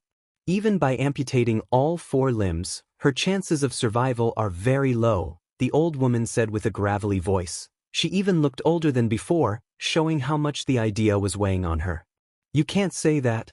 It would be mercy, my boy. Hope can help only so much, then hard cold reality has to set in. We can make it painless at least. She answered with a mournful tone. I still need to ask her some questions. Can she talk? Tsukachi asked. She can, but I can't say she will. I had to tell her everything about her condition, so she is crying pretty hard now. Does she know her only option is to die? I fear I will soon have to tell her that too. You even want to tell her that? You people are useless. Izuku said while barging inside the room. Wait, Himiko? He asked with a soft voice. Weiss, the girl answered. She looked very thin under all the bandages covering her, a testament of how much of her body had been burned off. How do you feel? What do you think? She spat. Beside her mouth and her sane eye, everything else had been bandaged, and her tears were already drenching the bandages on her face. Sorry. It's okay. Probably this is karma or stuff. You did not answer me before. Why did you become a villain? Why didn't you try proving everybody wrong and showing that your quirk is not a mark of being born a villain? He asked. Everybody says that as if pushing back was easy. I like BLD. It looks pretty and it tastes good. And I need it. I get hungry and then I get hungry, and when I don't have BLD in my stomach I get sick. Shigaraki promised me a new world where I would have been accepted, but that for a while I could not have enough BLD to keep the cravings away, but every time things were about to get really bad a BLD sack would come and everything would be alright. Then one day my cravings started changing. What do you mean? At first it was strange. Whenever they got really bad I would feel as if my brain was resting on cotton. Nothing felt real besides this tiny voice reminding me of how nice BLD looked and tasted. Then would come the anxiety, the headaches and this feeling of disorientation and paranoia, panic attacks or trouble staying focused or even a sharp ringing in my ears. Do you also have troubles feeling yourself? Or even as if you were starting to lose contact with reality? Recovery Girl asked while she and Tsukachi as well entered. Please. I think so. There were times I found myself somewhere with no idea how I got there. What are you thinking about? The detective asked. Those I listed and the ones she herself admitted are symptoms of withdrawal from benzodiazepines, medicines often used and abused by whoever tries suppressing BLD cravings coming from BLD quirks. Between that and your own quirk acting up from BLD withdrawal, there is no surprise you acted the way you did. The short woman said. Benzodiazepines? Izuku asked. Wait, I know those. My mother tried making me use those to suppress my quirk. Himiko said with a gasp. So her parents didn't let her feed on BLD as her quirk demands, and then pumped her full of medicine to suppress the cravings and withdrawal symptoms. Tsukachi asked for clarification while taking notes. That was their insane plan, most likely. A simple internet search will give you dozens of similar stories, full of theories of quacks insisting one can defeat those evil cravings with just a couple pills. More often than not, pills not exactly legal either. My God, the detective muttered. Benzodiazepines are basically sedative medications, normally used to fight anxiety and sleep disorders, and her parents were probably trying to suppress her need to consume BLD and her withdrawal symptoms from not drinking it with those medicines, as you said. Normally those drugs should only be administered under the strict medical control of a doctor, something we know all for one has easy access to with the psycho that creates those normal for him. My guess is that not all the BLD they supplied to Himiko-san in the beginning was clean. They probably knew of her pre-existing problems with BLD consumption and her parents' usage of those medicines, and started to add those medicines in great quantities to the BLD sacks to make her more malleable only at a later date, once they gained her trust. Am malleable? Himiko asked in horror.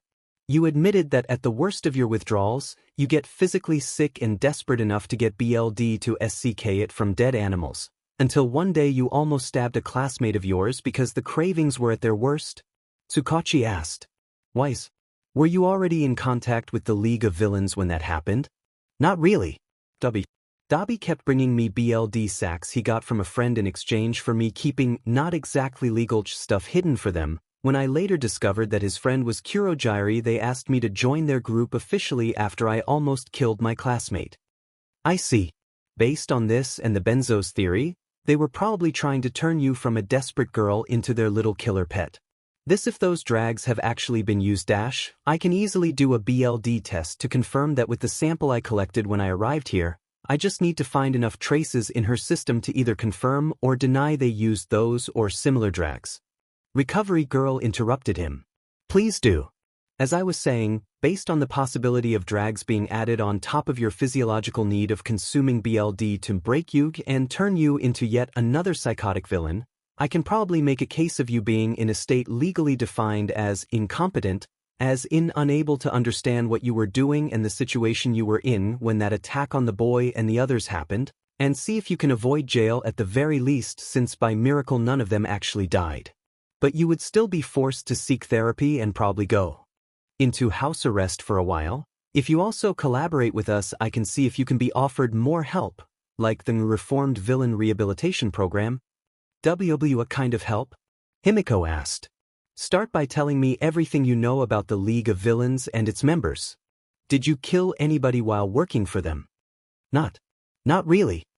I don't know. I joined them 1 year ago and was just running errands, like looking for new members or hiding stuff or gathering rumors. Then there was the USJ attack as my initiation in Shigaraki's group. And a couple heroes I stabbed with those needles to steal their BLD, but they were alive when I left. They told me to not kill them yet. Then the special training started and then there was the sport festival. I don't remember much, I swear. It's all so blurry, she admitted. Special training?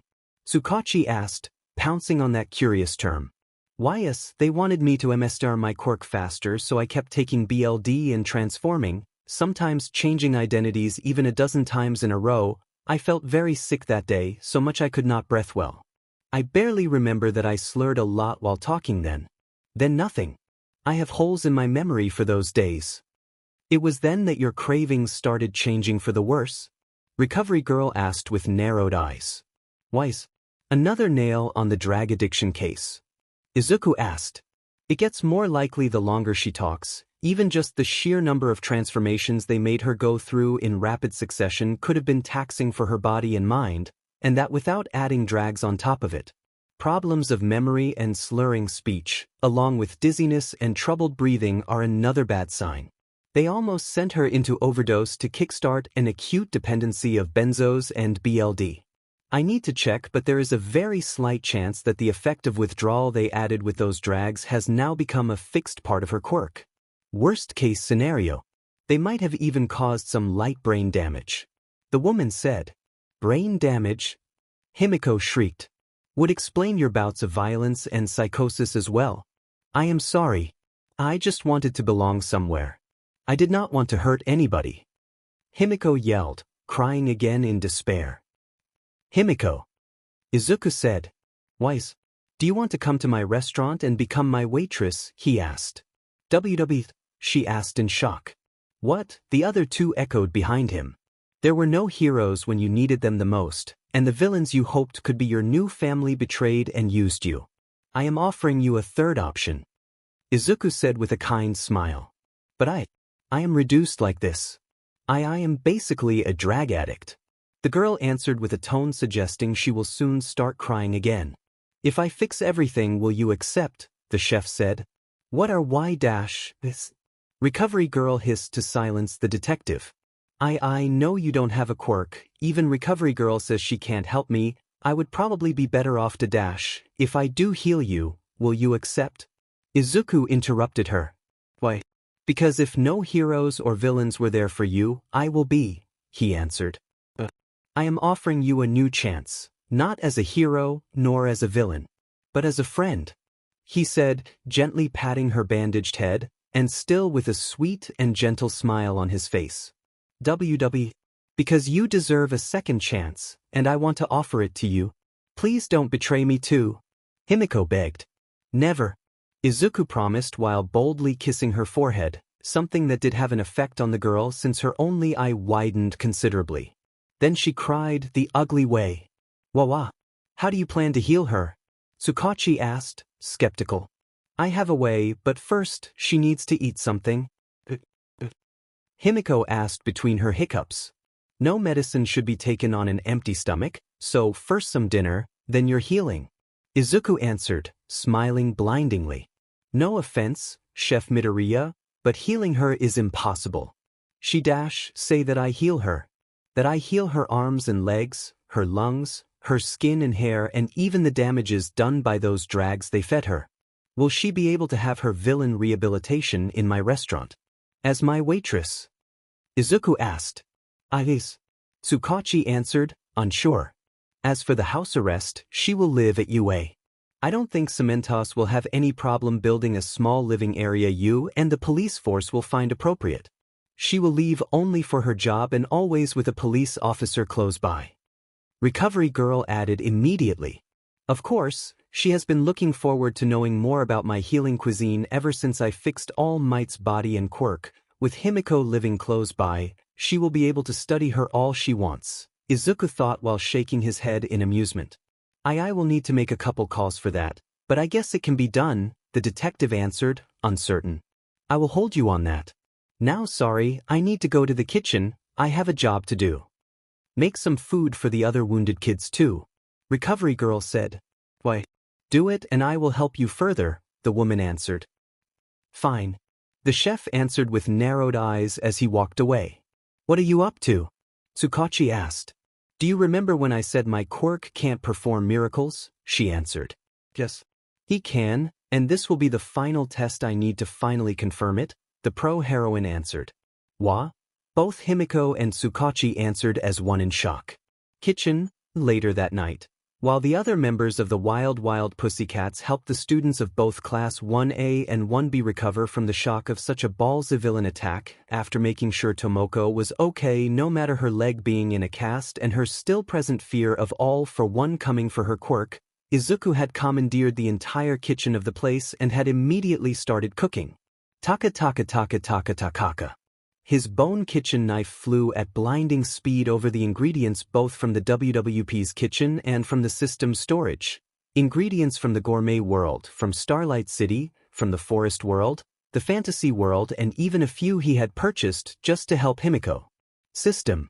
Is Himiko actually a good waitress candidate? I do want to help her, but I know you still are very demanding. Izuku finally asked. No need to worry, host.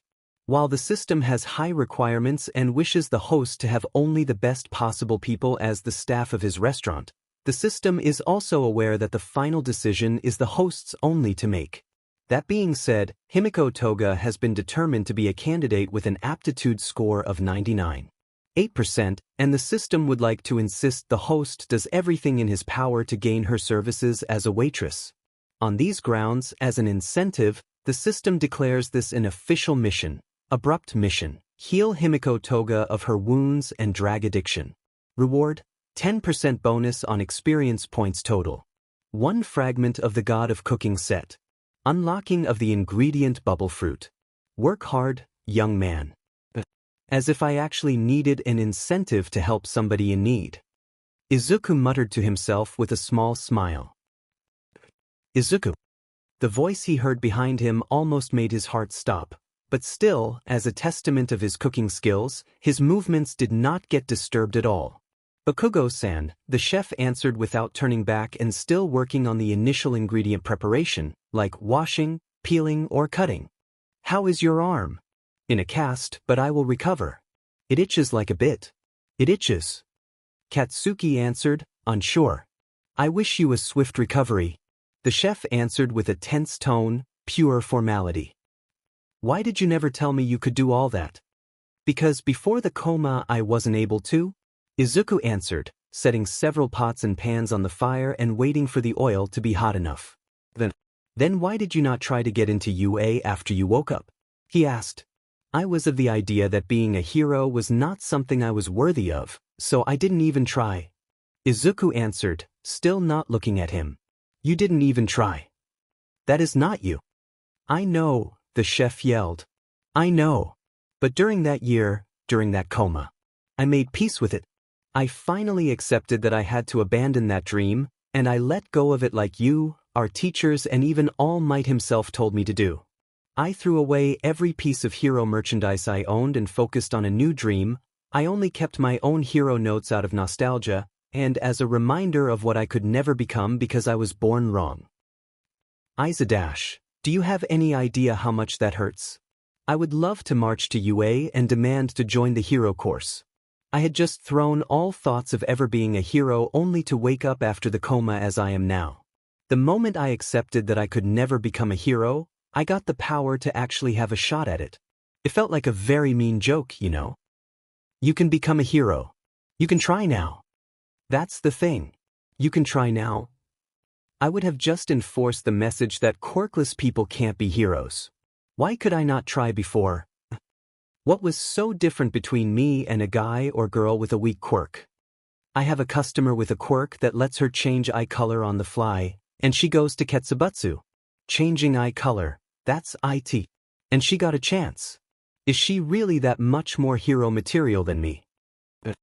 Is being a hero really such an exclusive club one needs a positive medical test to go out there helping people in need? That's an extreme case. But it is real. It sets a precedent. But it doesn't matter anymore. It was just dumb luck that I met a cooking teacher that opened my eyes about my talent for cooking. If you feel like you can't help people as a hero, then help people as a chef. Bring smiles everywhere with good food. And I know I can do it. I failed to become a hero that saves people and makes them smile, but I won't fail to become a chef able to protect his customers and brighten their day. If you think you are not hero material, then why did you save me from that sludge guy? Katsuki asked, anger already building up. I often asked myself that as well. And with that answer delivered with an empty plain tone, those few sparks of anger died. You would have just stood there watching as I died. Katsuki asked with a whisper of voice. To be fair, part of me wanted to, part of me felt you deserved that. The hero student felt sick for an instant at hearing that. But then I thought about Mitsuki-san and the sorrow she would have felt at losing her son, and at the few good memories we shared before your demon quirk manifested, and I decided to save that Kaken, even if by doing that I knew I would have also saved the Katsuki you had become, and so I acted, even if I was already tired of being your conscience and stopping you from murdering whatever extra that you thought was disrespecting you. And you almost killed me in retaliation, not a very good way to say thank you. But I guess I deserved nothing less for showing off, as you said. Izuku answered, and what Katsuki hated were not only the words in themselves, but the utterly dead tone the young chef used to deliver his answer. Then why not join you? Why not join the hero course as a way to get back at me? To get back at the world? Even just denouncing me. You had every possible card to ruin me. Then why didn't you do any of that? Were you not listening? My life doesn't revolve around you. Nor does it revolve around the hero business. I understood that in the name of a marketable hero and the fame sponsors could have gained from championing the sparkling newcomer with a flashy quirk, everything I could have said would have been swept under the rug to protect Katsuki Bakugo, somebody's new investment. It was unlikely to actually happen, but even just the mere idea that it could have happened scared me. I knew I could have not managed to deal with that kind of pain. He answered, Izuku, so I decided to finally focus on my happiness, and if I could not be happy by being a hero just because a flimsy piece of paper declared me quirkless, then I went for cooking, something where I just needed skills to have a chance, not a government-approved declaration of worth. So you gave up on me? Yes. That answer was a slap in word form, and Katsuki felt it fully. Why are you so angry? I did as you asked, I abandoned my dream, I accepted the fact that I did not deserve to be a hero and even stopped bothering you, so where is the problem? The problem is that you were not there. Katsuki yelled. You needed me so you had somebody in UA to rule over? No. I wanted you there so to tell you that I am sorry, Katsuki said, walking forward, uncaring of Whitey following him close behind ready to intervene. I was not aware you were capable of admitting to your mistakes. I can instead, but of course your parents wanted me nowhere near you, same going for mine. He was now in the middle of the kitchen and was still walking. You can't blame them. They forced me into therapy, you know. Every single FING day. Talking. There were times I felt it would have been less humiliating stripping naked. And they want me to keep doing it. I heard Hound Dog works there as a counselor, that means they put you against one of the best. Izuku answered, back still straight as he cooked. Katsuki was now right behind him. They pulled out everything. Insecurities, fears, delusions. They forced everything out and disassembled it a DMN piece at a time right in front of my eyes. I wasn't even aware most of my anger was inferiority complex. And yet that shrink pulled everything out and slapped my face with it again and again until I had no choice but face every single little thing. But the only thing that I still hate to talk about is you. They say I am slowly coming around for most of my issues. Except when it comes to you. Katsuki said. You hate me that much? The chef asked. I know I don't hate you now, but back when that accident happened. Probably maybe. I don't know. I know I want to be the best. That I want to stand at the top, and that before getting into UA I hated whoever I saw as a threat to that #1 spot. And maybe I thought that you would have been an obstacle even as a quirkless.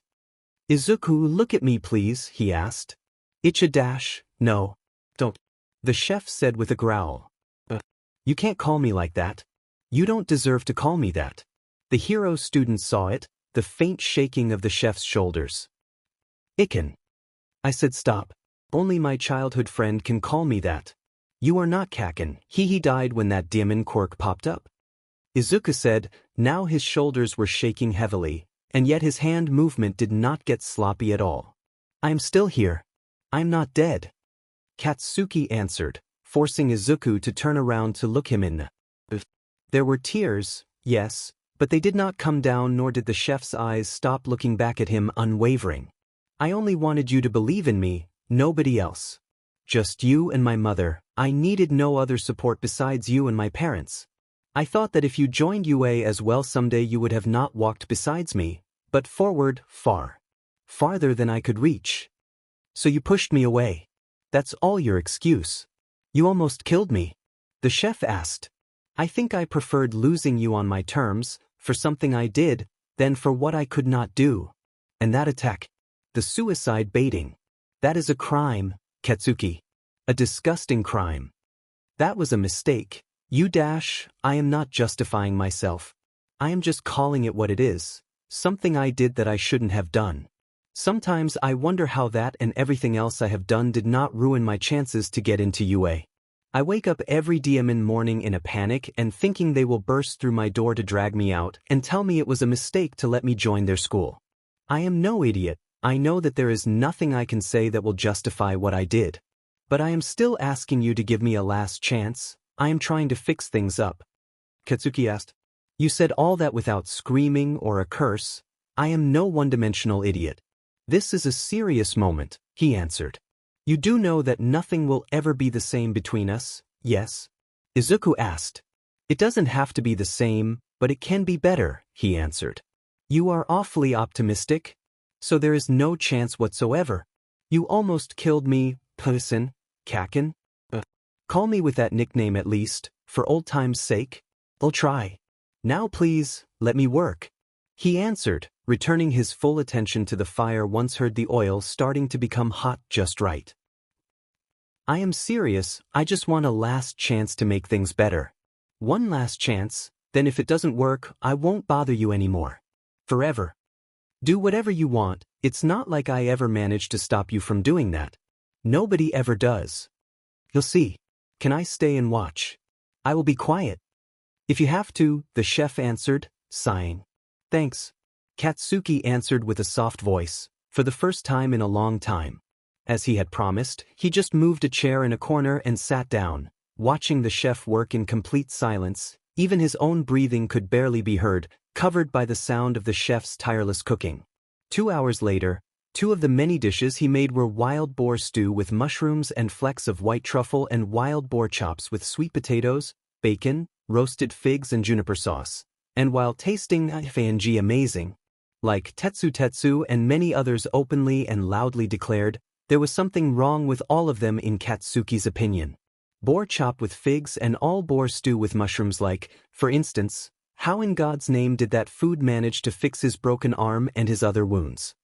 Katsuki had no idea of the mechanics behind it, but he knew it was not Recovery Girl's quirk that healed him, contrary to the other students that just dismissed everything as the old woman's quirk doing the deed, and that revelation simply tripled the questions storming inside the hero student's head about the unnatural change in his old childhood friend. Something is wrong. Too wrong. I need answers, one way or another. Katsuki thought while looking everywhere for Izuku's whereabouts. While this was happening, at the opposite end of the inn an important meeting was taking place. With Momo, having got permission from the wild pussycats to use one of the empty rooms of the inn, Momo had asked her last rival to meet in private. Glad you could meet me, Momo said with a sigh. It sounded important. What is it? Achiko asked. She had several rounds of bandages around her head and a long stripe covering her torso. The heiress just took a deep breath and looked straight at her with a cold gaze. What? This has to stop. For real. Rumi said, sighing. Once and for all, do you love my boyfriend, yes or no? Momo asked. I think I love him, I can't help it. Even if I try to forget about him and move on. It hurts too much. Achiko confirmed. Momo stood in silence as she watched the other two.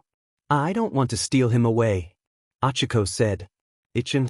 Me and you, Momo said. Just me and you. She repeated. Boy.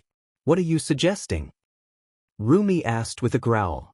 You are not backing down? Momo demanded. No, I won't. She finally said. Momo, you dash, silence. Achiko snapped, surprising Rumi enough to force her into silence. His smiles are mine. Momo finally said. I dash, his smiles are mine. His laughs are mine. His tears. His joy. His pain. His sorrow. His love and his passion. It's all mine. Mine and mine only. Momo said, crying. Momo, Achiko said while slowly moving closer to her. You can't have him. You will never have him. He sees me. He sees the girl. Not the money, the curves or the family name or the connections. He wants nothing from me besides my love. And I won't share this treasure. Momo, please. Achiko said while finally hugging the young woman. Oh. Let go, the other answered while trying to push her away. He believes in me, he supported me and was always there for me whenever I was afraid or sad. Let me in. Please, you will take him away. You will steal him. I saw how he looks when somebody mutters about him staying with me because of my money. I saw it in his eyes, the fear of not being worthy. You will use that to take him away from me. No, I won't. Never. We are friends, I would never do this to you. And yet you accepted Nijire's proposal, only to then stab her in the back and admit it. Rumi said, I couldn't keep this up, I kept feeling horrible, so I finally talked with Momo and told her everything. Took you a bit too long, though. Rumi answered, snorting in ridicule. At least I was honest. Unlike you. She had been more honest than you from the beginning, and she too admitted everything, Ochako. She was even ready to leave if both me and Izuku told her. She was ready to leave everything behind and stop trying to get between us. I was just attracted to him physically at first, I won't lie about it, but you know what? Both that date and that clusterfuck into another dimension made me see the real him, and I like that. I love that. And luckily Momo understood how I felt. Rumi admitted, sighing tiredly. Then, what about me? Ochako asked. Momo. No, she said. No, we are not doing this. Even if you are okay with this, or Rumi is, not even if Izuku is okay with this. My answer will still be no. I don't trust you. Momo answered, walking away and slamming the door behind herself. Momo, Ochako muttered with a sad expression. Sorry girl. You blew it seems. Rumi answered, leaving as well. With Momo, in the end she had to ask the others for help locating Izuku, since the chef had apparently left to stay alone for a bit after feeding every wounded person present, and when she did find him, she saw her beloved chef lying alone on the ground outside to watch the starry sky above him. Even Whitey and Shiro were standing a bit far from him, just to let him have a bit of peace by himself. May I? She asked with a soft whisper. Of course, he answered, looking at her with a drained look on his face. Thank you, she answered, lying next to him and, to her shame, grabbing his hand and feeling anxious until his fingers fully entwined with hers just a second later. Are you okay? She asked. Are you? I am. I'm just a bit tired. This was supposed to be a peaceful walk in the woods for me, not all this. You were amazing, though. No, I wasn't. My job is not hero NG, I am a chef. I didn't want to show off that much. But then Koda and Tomoko-san were in trouble. You were in trouble, and now I made it clear I am not a normal quirkless.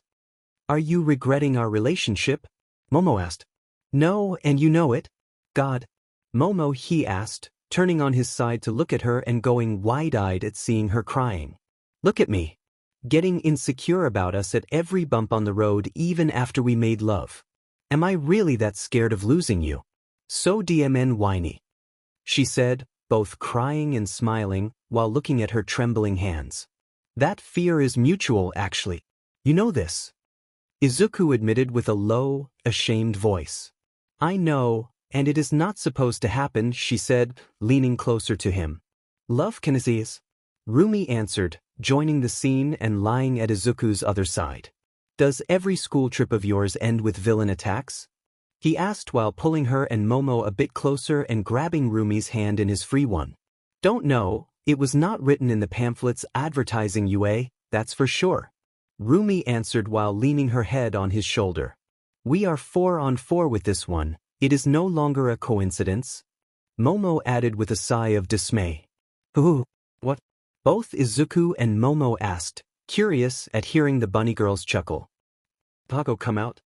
It was after a very long and quiet silence where the three just hugged, that Rumi's rabbit ears twitched a bit, and after a short chuckle, the young woman called out the name of the one spying on them.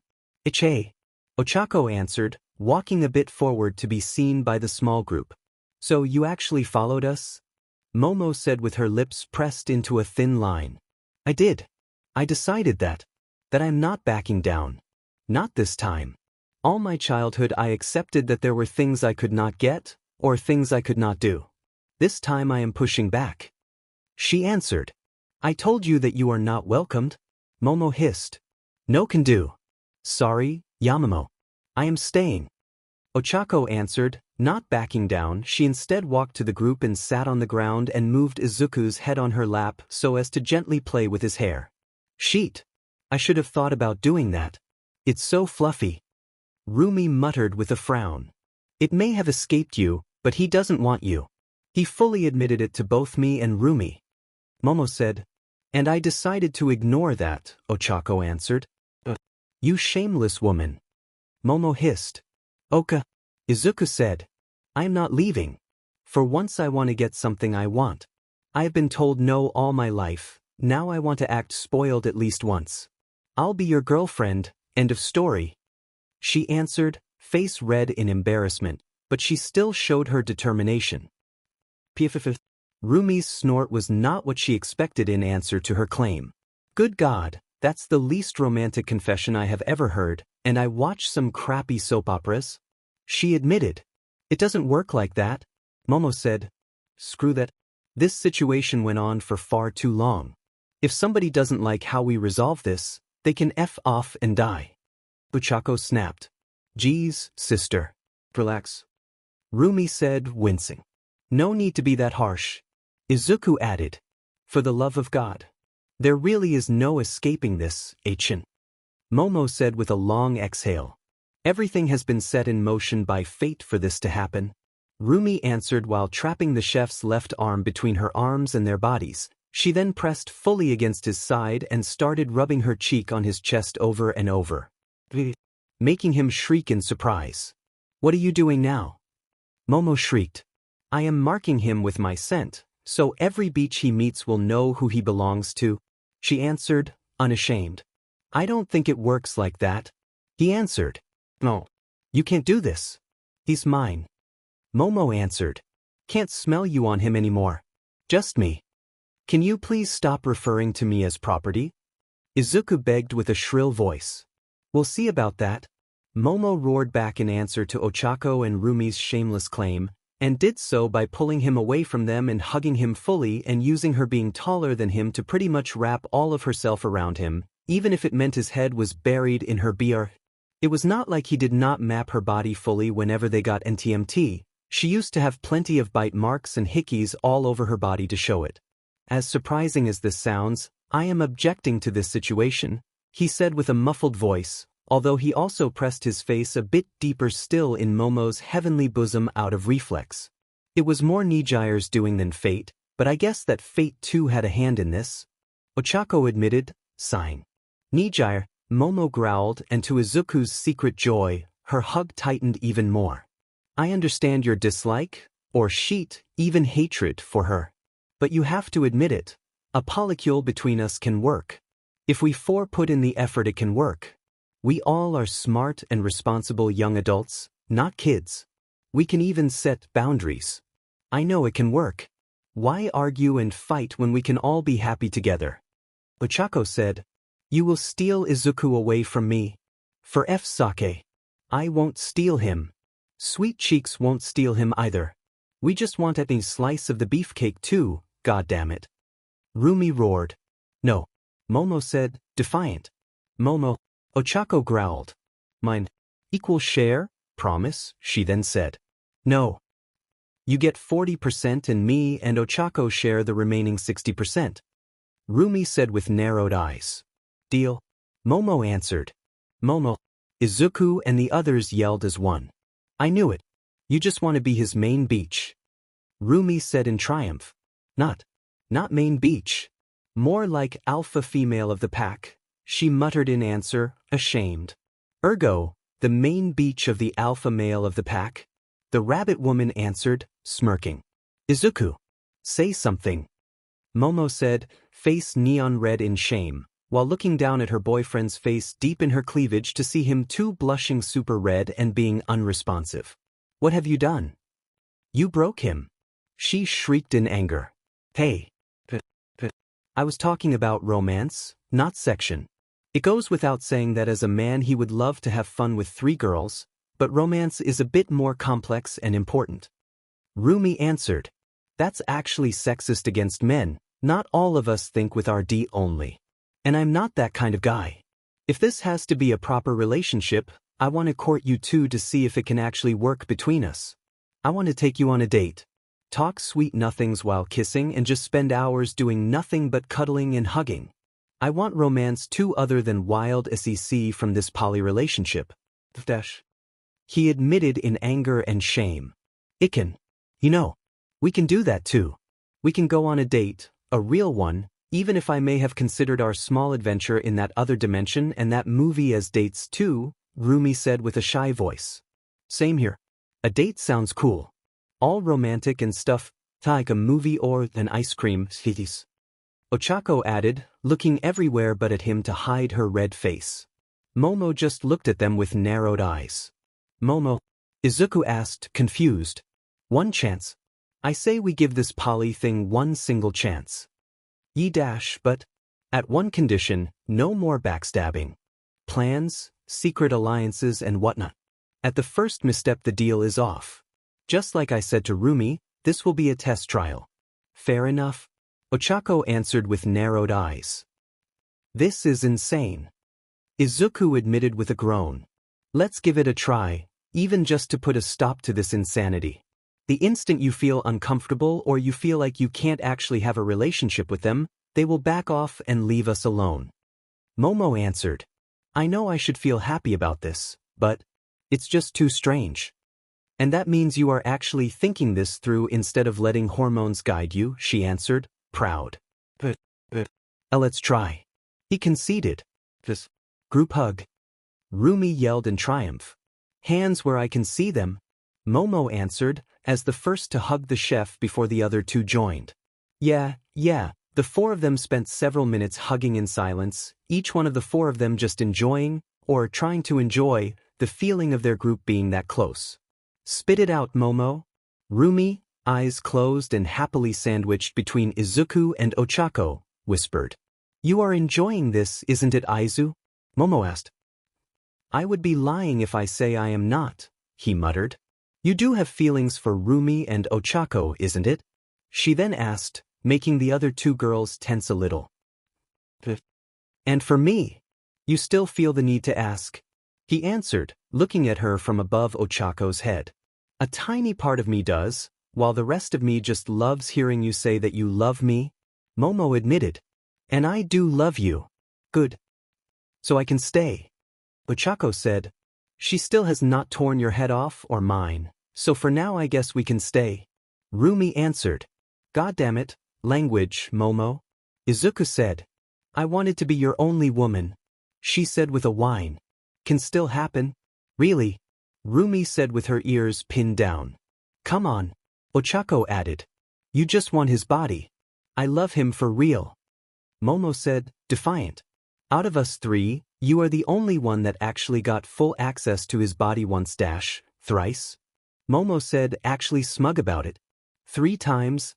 Tako said, outraged. God damn it. Rumi hissed. Rumi, watch your tongue. Izuku said. Watch it for me, she answered, smirking. Oh, for the love of God. And by the way, while I may want to have some adult fun with him, I love him for real, Momo. Love is not your gig exclusively. Same here, Ochako said. You win. Momo said, sighing. It is no longer a matter of winning, Momo. It's a matter of all the 4 of us being happy together. Rumi answered. It is. Izuku. Yes. Do you want them to stay? Momo asked. Yes. At that, Momo took a huge breath, held it for a couple seconds, then released it. I do trust Ochako, she then said, thank you. And I guess Rumi can be trusted as well. Rumi said. And I do trust you, she then said, playfully bumping her forehead on Izuku's. Same for me, the young chef answered. Then let's make this poly relationship work, Momo said, finally. Rumi answered, smirking wide. Yes. Ochako added, before shoving her tongue as far as she could down Izuku's throat. Hey. Both Rumi and Momo yelled as one. God, I wanted to do this for so long. Ochako admitted, smirking. Wow. Izuku admitted in awe. So, what is the first order of business of our new poly? A cuddle pile is a good start, but I am curious about what comes next. Rumi said she instead moved to cover Izuku and the other girls' necks in kisses and hickeys.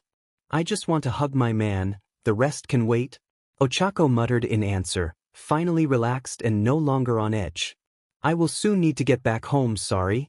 Izuku answered, getting two very disappointed and childish mess in response from Rumi and Ochako. We still have one last loose end, Momo said, groaning. Nijire. The others said. What about her? Rumi said. She did everything wrong, but come on. She wanted to fix things, even if she screwed up in the meantime. Ochako said. The road to hell is paved with good intentions, Ochako. Izuku answered. That is the thing. Hers were good intentions. She didn't try to get rid of us, she wanted to. I don't know how. Make us consider the idea of a poly relationship, and it kind of worked, somehow. Momo admitted, groaning again. Should we let her join too? Izuku said, unsure. No. The three girls yelled in answer. Why? He asked. That would mean rewarding her. Well, she did help turn our rivalry into an alliance, so in a sense. In a very slanted way. She did help us too instead of conspiring to get rid of us, Ochako said. She did offer you an alliance too, didn't she? As a last resort. Rumi added. Yes, but, Momo tried saying. But? Izuku asked. I may have overreacted a bit. She said, voice low and ashamed. Define overreacted. Rumi asked. I admitted, as in, I said to her out loud, that by the time she finished talking I had already thought about several ideal locations where to dig the hole to hide her corpse if she dared suggesting that again. Momo muttered. Jesus Christ, the others said. I was angry. Yes, that is definitely what somebody very angry would say. Tako answered, appalled. Then Mirio came talking to me, while you were in America dealing with Matoi, Momo added, sighing and looking extremely tired of the entire situation. What about it? He just asked me to forgive Nijire and give her a chance, saying that it was all born from good intentions, even if she made every single bad decision about it. Momo said, oh, she definitely planned this the wrong way. And for a bit got us down with her. Rumi admitted, bitter. What is it? Momo asked. I kind of understand why she did this, though. The young chef admitted. The other girls muttered, confused. Sometimes you want something so badly that you are ready to do everything to get it, even if it's wrong. It happened to you too? Rumi asked, saddened. In a sense, yes. While living as Zaus I could still remember my time here, and that was what helped me fix most of my issues. About my lack of quirk. About my not being good enough to be a hero, all of them. He said. I don't like that tone of voice. Rumi admitted. It has not been easy. Let's call it new body, grew up. In my head I kept going through my meeting with all might over and over. Remembering, thinking about how he said that I needed to abandon my dream, and how much hearing my idol and role model telling me that hurt me. So I was prone to basically burst of jealousy about pretty much everything. Oh, Momo muttered, a sense of dread mounting inside of her. But a big part of me knew he was right. I knew that he was just giving me a wake-up call and helping me to stop clinging like a spoiled toddler to an impossible dream and just take charge of my life in an actual productive way. But another part of me, small as it was, refused to let go of that. There was this kid version of me, screaming inside my head 24/7, telling me that I didn't deserve to be quirkless, and that I deserved powers just like everybody else. Or even more than others. That I was robbed of what was supposed to be mine. That sounds... But Ochako admitted. It was, as cliché as it sounds, I actually lived with it for a long time. That is why as a teen Zaus, I finally went to therapy. I just suched being a hero with being a chef and few other minor details when talking to the doctor following me. The young chef said while freeing himself from the girl's hug to pace a bit back and forth in front of them. And it worked? Momo asked, hopeful. Worked wonders, actually. It took many years, but that small voice got weaker and weaker until one day I just stopped hearing it altogether. Not before that small part of me decided to give me a last nightmare as a last middle finger as a parting gift, of course. That took a lot of appointments to help me recover from. Izuku said, grimacing a bit. What was it about? Rumi dared to ask. I don't remember a lot of details, just me tearing apart a faceless guy while they were still alive and screaming. Both my hands kept pulling out his guts so that I could eat them like an animal while I screamed, give me your quirk. I want one. You don't deserve it. I want a quirk. As you can imagine, for a while I had trouble sleeping after that. He answered, disgusted. Jesus. Yes, that was the signal I was taking that longing too far, but as I said, I dealt with it and my depression. That trauma is just in the past now. I have more pressing matters to focus on now, like my restaurant. And you? Izuku said, showing them a small smile. So that day in the class, Ochako said, just a small relapse. They are very rare and far in between nowadays, just some random bouts of sadness.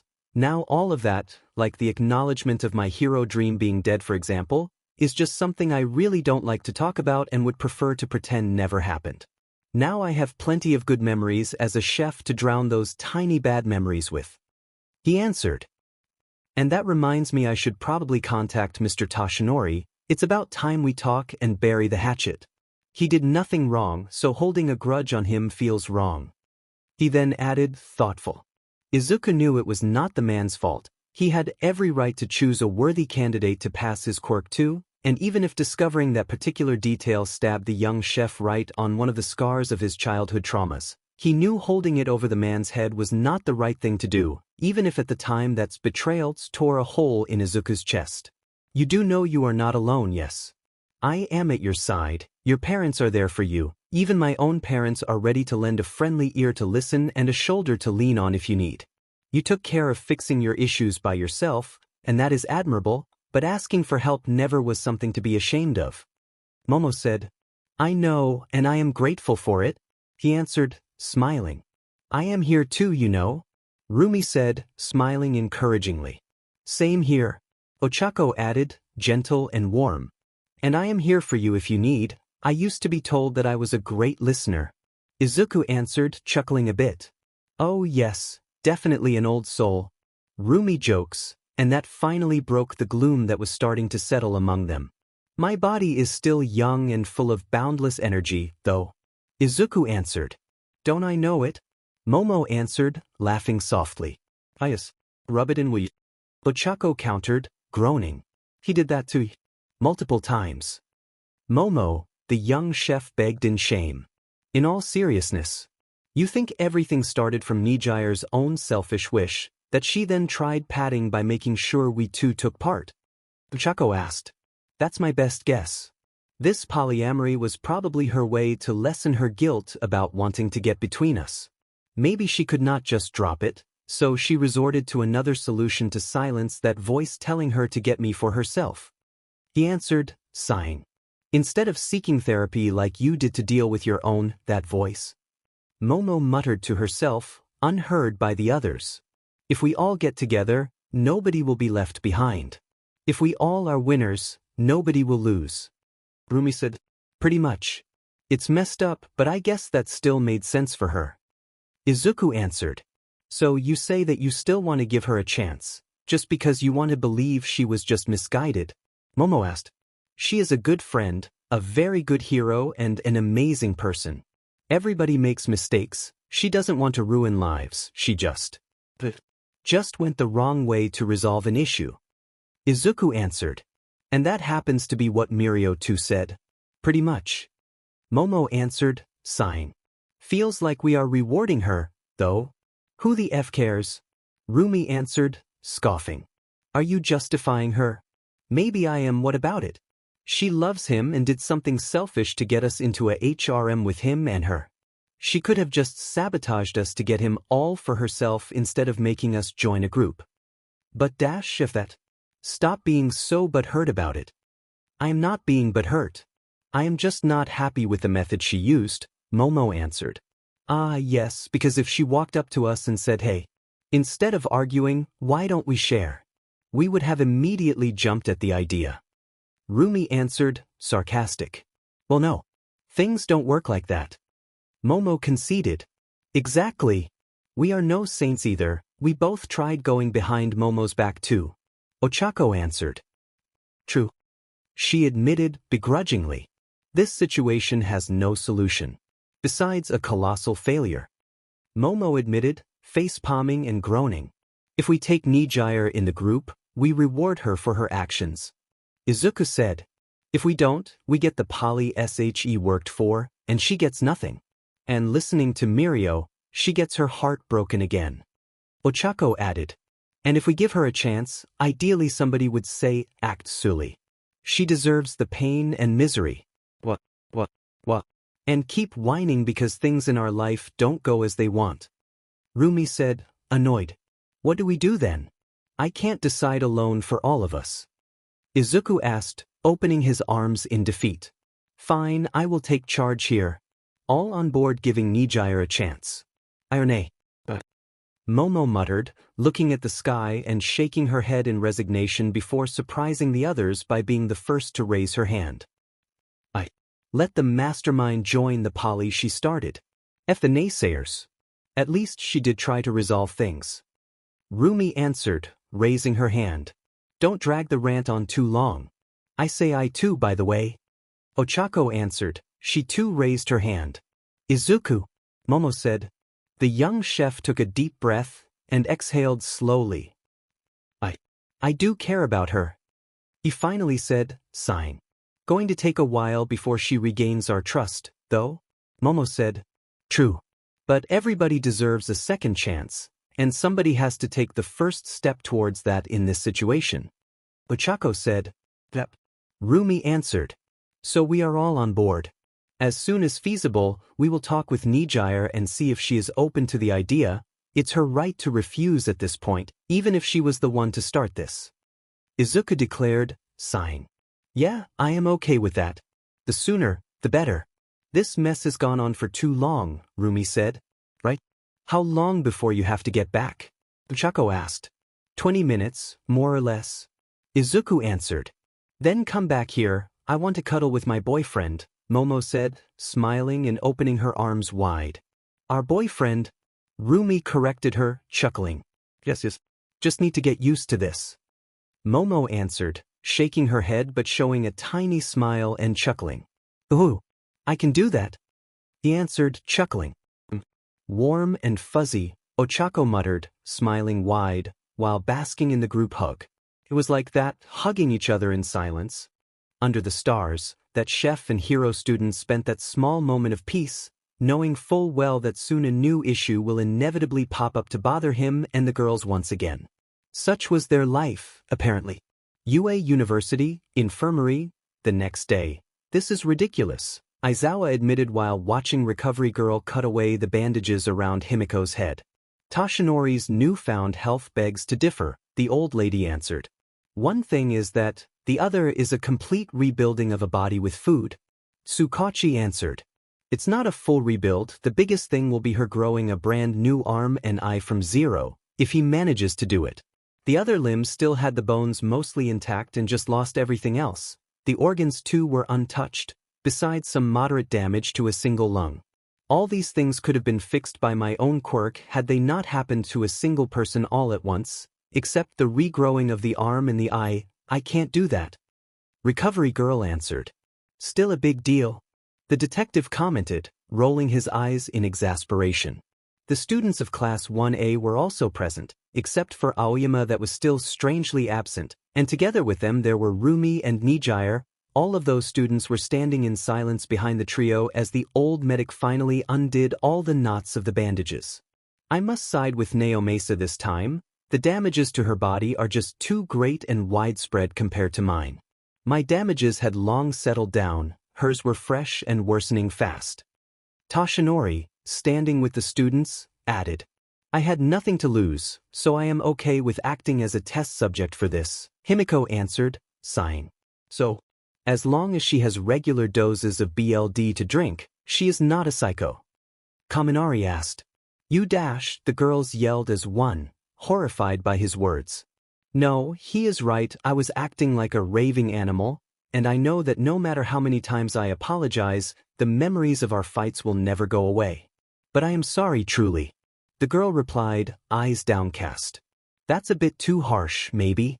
Tenya muttered in answer. Hound Dog confirmed that most of the issues you had seemingly come from withdrawal symptoms, those drags and honestly far too many buried traumas. While those scars run deep, he also confirmed that we got you just in time to help you recover before all that finally warped you forever into yet another maniac. If you actually put in the effort to get better. Aizawa answered. I will, she answered. Good. Ready? Recovery Girl asked. Yes, let's get this over with. Himiko answered after taking a deep breath. I will start then. You others back there, I get it you were curious, but if it didn't work, at the first noise I hear I will show you how well a healer can also break somebody. The old lady declared, making the room fall into deep silence. Nobody talked as round after round of bandages went slowly and delicately peeled away, each and every layer feeling meters thick thanks to the tension in the air. Then the first sight of blonde hair peeked from under the bandages. No way, it was a very wide-eyed recovery girl herself to break the silence, though. More and more bandages went removed, and now a full head of silky hair appeared from under the wraps, then healthy and unblemished face skin and rosy lips went uncovered, then smooth and soft shoulders, healthy arms and slender fingers with short nails, then a healthy and fit stomach, and then the girl's long athletic legs with adorable petite feet and delicate toes made their appearance. Luckily Himiko had received a plain set of BR and panties to cover her Birzian crotch, but nobody doubted what was under those two was now fully healed. I am okay? Himiko asked while studying herself, pinching and caressing her body as if not even recognizing it. The eye. Recovery Girl said while removing the last patch covering the side of Himiko's face and the eye the old woman had to remove completely from the socket, and everybody saw a brand new and healthy eye looking back at them. I can see, the girl declared, tears already mounting up until she lost the battle and started crying in relief. How? Tsukachi asked in shock. Healing cuisine. Recovery Girl said with a whisper of voice full of disbelief. The other occupants of the room uttered. That is healing cuisine. One of Iken's abilities is infusing food in what he calls life energy, not his, but the life force of the ingredients he cooks with. He needs to balance the quantity of energy accordingly based on who he needs to heal, but the effects are miraculous. That is part of the reason he did not join UA. Nijire answered, uncharacteristically serious. He feared that should somebody learn of this, the very wrong sort of people would seek him out, to the point of hurting his loved ones in hope of coercing him into cooking for them. You can imagine how determined people like the League of Villains would be in putting their hands on that power. Momo added. So he just kept saying he is quirkless. It was his only option. Ochako added, sighing. Considering the level of healing we just saw, maybe it is better for him to steer clear of the hero business, otherwise he will need to stay segregated somewhere just to not become a target. Recovery Girl hardly leaves UA for this same reason. Aizawa muttered. That was the initial plan, I bet. He lived a quiet life as a quirkless where nobody knew what he could do and just enjoyed some FING peace of mind, but then he got involved with you and now he made the League of Villains his enemy too, isn't that right, moneybags? Katsuki asked while glaring at Momo. That ability of his is the reason why we are having this conversation now, yes. He will need our help in case of danger should somebody learn about his healing cuisine, but he can defend himself, and I can too. We won't let them or anybody else get in the way, she answered. He is strong. Him slicing a mountain fully demonstrated it. I am curious how the Hero Safety Commission did not learn of his abilities sooner. Tsukachi wondered. Slicing what? Tokoyami muttered with a small voice, and looked horrified like many other students of class later. Momo answered, looking at all of them with a begging tone. Let me guess, they did try pulling some bullshit, and as we all saw with that monster dog of his, that ended up in them eating sheet over and over, Katsuki said. Pretty much. Tashinori answered, sighing. There is also the fact that his father works for Island. They probably falsified his quirk test to hide everything. Tsukachi answered. No, he is a bona fide quirkless, that test is legit. Aizawa answered. We ran another not too long ago. Recovery Girl added. Nobody noticed Momo and the other girls growing pale at that revelation, and even if they schooled their expressions, the four of them still felt terror wash over them. They tested him. When? Momo thought in panic. How? The detective asked. No idea, but one of the directors of Island confirmed it. They are studying him from afar because he can do what he does without a quirk. Aizawa answered. I can confirm that myself, I was part of the group that was told about it. Toshinori confirmed. Then, I don't know, I was certain this power of his was a quirk, but he asked me to not ask about it and I didn't. I trust him so I have no intentions to betray him. Momo tried answering.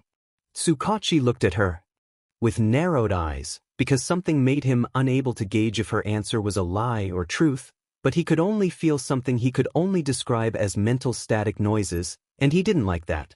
Wait, the next to scream was Tenya, surprisingly. Yes, the pro hero asked. So Midoriya-san healed you?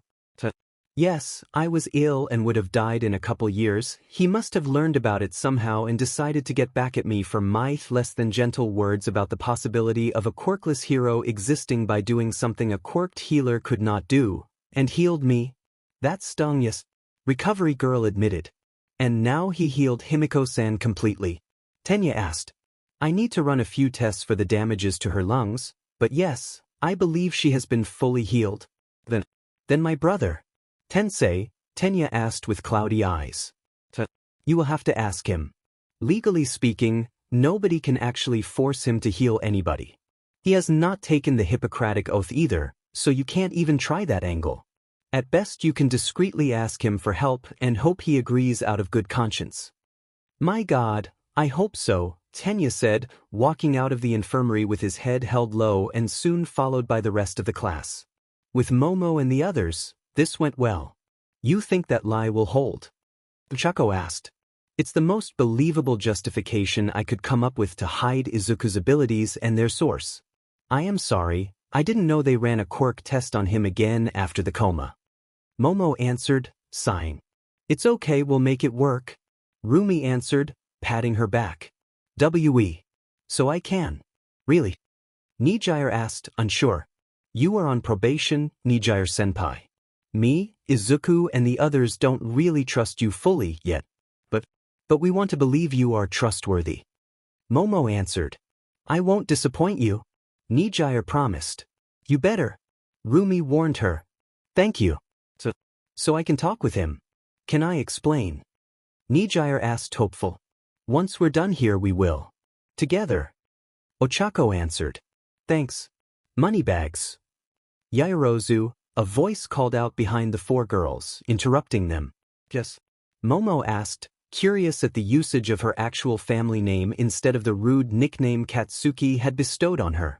You four know something, the young man said with narrowed eyes. What do we know? Let's hear. Rumi growled back in answer.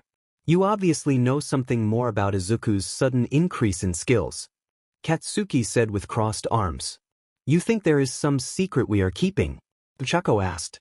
Don't try to bullshit your way out of this. You and the others are close to him, closer than anybody else. So you know more than anybody else. He answered. There is nothing more to know. Nijire tried saying. I am not like those other idiots. I've known Izuku since we were kids, since before I took a fat sheet on maybe the only honest friend I had before coming here. There is no way in hell that a year of coma changed him that much. Comas don't work like that. Neither does taking cooking lessons for a single year afterwards. He acts, moves, fights and cooks like somebody that did it for decades. And if there is somebody that knows what is happening, that is his parents or Yaoyorozu. I had included you others as a failsafe, and I can tell that you three as well know something. What is it? He demanded. And you actually believe that, if we know something we will tell you of all people? Momo answered with a frosty tone and narrowed eyes. There is something strange going on, and I need to get to the bottom of this, Katsuki answered. Why? Chaco asked. I have my reasons that I am not sharing. Spit it out, he answered. Stuff it, explosion fetishist. Rumi hissed. You won't help. Fit then I will do it my way. Katsuki declared before marching away with a scowl. This won't end well, Nijire said with a sigh. Let him try all he wants. Whitey alone can snap him in half. I still feel the need to keep him under close watch, just in case. Momo answered between clenched teeth. Together? Achiko asked. Together. But the instant any of you break Izu's heart, I am snapping your necks, literally. I don't care if I am thrown in prison. I am murdering you all. Momo answered after a long pause of thought. Fair enough. No pansies allowed in this group. Rumi answered, chuckling. And what about that guy? Nijire asked. We'll wait and see for now. Momo answered. The four girls could only watch the retreating blonde with mounting unease. Meanwhile, Nizu's office. That is indeed an interesting story, Mr. Aoyama. Please, do start again from the beginning, from the moment All for One contacted your family with his little quirk transfer offer, to be precise. Nizu asked while drinking his tea and a frown in place of his usual smile.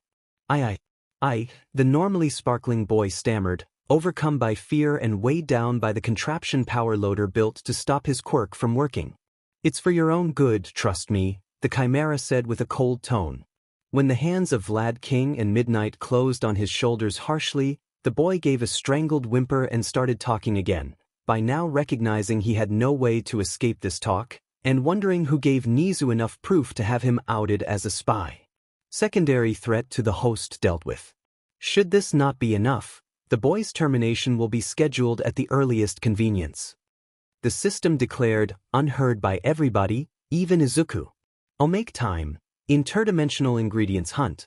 The chef that caused the greatest gang war of El Coyote Kojo Bar, an old woman and an old man were silently studying the morsels of food in front of them prepared by a young Japanese chef that had barged into the gang's controlled bar chased by several rival gangs and even mercenaries, and before any of the many gang members having a late-day party could intervene. The young man's personal robot bodyguard gave an awe-inspiring show of strength by not only turning the heavily augmented thugs into scraps of man and metal whining in pain, but also slapped the sheet out of the others as well, stripped them naked and then deposited them en masse inside the nearest dumpster.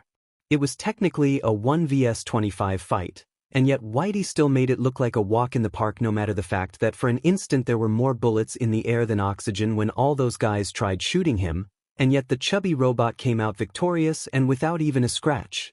My offer stands, my boy. Name your price for the robot and you'll get every eddy, down to the last cent. The old man said. I am sorry, Padre-san, I am honored by the offer, but Whitey is not up for sale. Izuku answered, bowing. At least consider selling us the schematics, okay? I can understand being attached to the original, but being able to build copies would help our family immensely. The man answered, sighing. Why were they even chasing you, I wonder?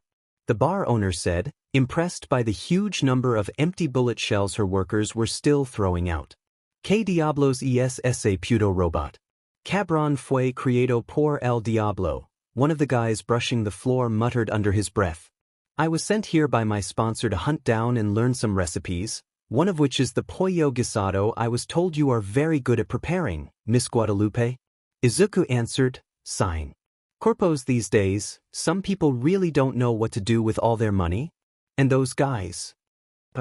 No idea. Izuku admitted, shrugging helplessly. The 6th Street guys just hate Japanese people lately. Arasaka is outperforming and buying out many American-born small avenues to give them to their own companies. I guess they saw a young Japanese guy with a robot asking around their favorite restaurant for recipes. And some paro overreacted, and once you defended yourself, others joined. Fools are far too trigger-happy. Padre said, sighing. And the voodoos? Guadalupe asked. TF heirs were getting a bit too handsy, so I kicked one of them through a car. Apparently I was supposed to just bend over, like the piece of sheet said. Rumi answered, growling in anger. I did not like that comment myself, and got angry. Then Whitey and Shiro too got involved. Izuku added, frowning. Bunch of animals, you okay though, girl? Guadalupe asked. Very fine. Those prostitutes helped as well escaping, she answered. You met the Mox gang too. Padre said. I helped them with a couple of their workers that needed medical help. As a thank you for helping us drive off the first wave of gangsters. Izuku added. He didn't really like the idea that PRSTTN was pretty much legalized in that city. You are also trained as a medic? Pretty much, yes. Well, you definitely know how to make a DM in good guisado after just watching me cooking it once. Where do you even get real chicken? Only filthy rich corporatives can put their hands on some nowadays. Guadalupe said, looking amazed at the food she was eating. Izuku gave her a very forced smile. Is that why those fancy-looking gentlemen with overly expensive chrome were between the guys shooting you? Padre asked with a raised eyebrow. Some people don't like losing bets against nobodies, it seems. I challenged this woman's personal chef in exchange for the guy's recipes. And she lost a lot of money when I won, Izuku tried saying. The fact that he refused to work for her and refused to sleep with that doorknob of her daughter didn't help. Rumi added, sneering. Doorknob? Guadalupe asked. Very old slang for puta. Padre supplied, chuckling. So you cost that woman money, prestige, refused the advances of her very frivolous daughter and probably made her look bad in front of her rich friends by defeating her super expensive personal cook. Yeah, I can see why she wanted you dead. Guadalupe said, laughing. Magic powder still on her nose probably did not help. Izuku added, grimacing. Yes, you probably should skip town for a bit. We'll help you leave with as much anonymity as we can. I know just the woman for the job. Padre offered, shaking his head. Thank you. Guadalupe. Hurry. It's terrible. One of the guys yelled while carrying inside a tall man with broad shoulders that was bleeding profusely from various bullet wounds. Guadalupe shrieked in horror. He is not breathing. The guy carrying him said, Move. I'll help him. Izuku yelled immediately. How? By performing a miracle. Move him on a table. No. The young chef answered. The next day, apartment, a lone woman was sitting on the couch of her small apartment, looking at the ceiling with BLD-shot eyes. Whether you like it or not, you are stuck with me, chum. So we either learn to work together and find a solution, or you can keep being difficult and I take over. Your choice. The vision of a man with a silver robotic arm, and quite the breathtaking face, said after he appeared on the same couch. He too was sitting with a slouch. You don't really leave me with a lot of choices, she answered. Just laying it bare, girl? The guy only she could see answered with a shrug. F off with that. She answered, making him chuckle. Knock knock knock. Who the hell knocks this early in the morning? I should be the one saying it. The woman answered, watching the illusory man fade away while she walked towards the door. She also grabbed a combat shotgun and gently poked the young man that had come bothering her as soon as she opened the door, for good measure. Yes? She asked, pumping the shotgun ready with a dull chock-clack.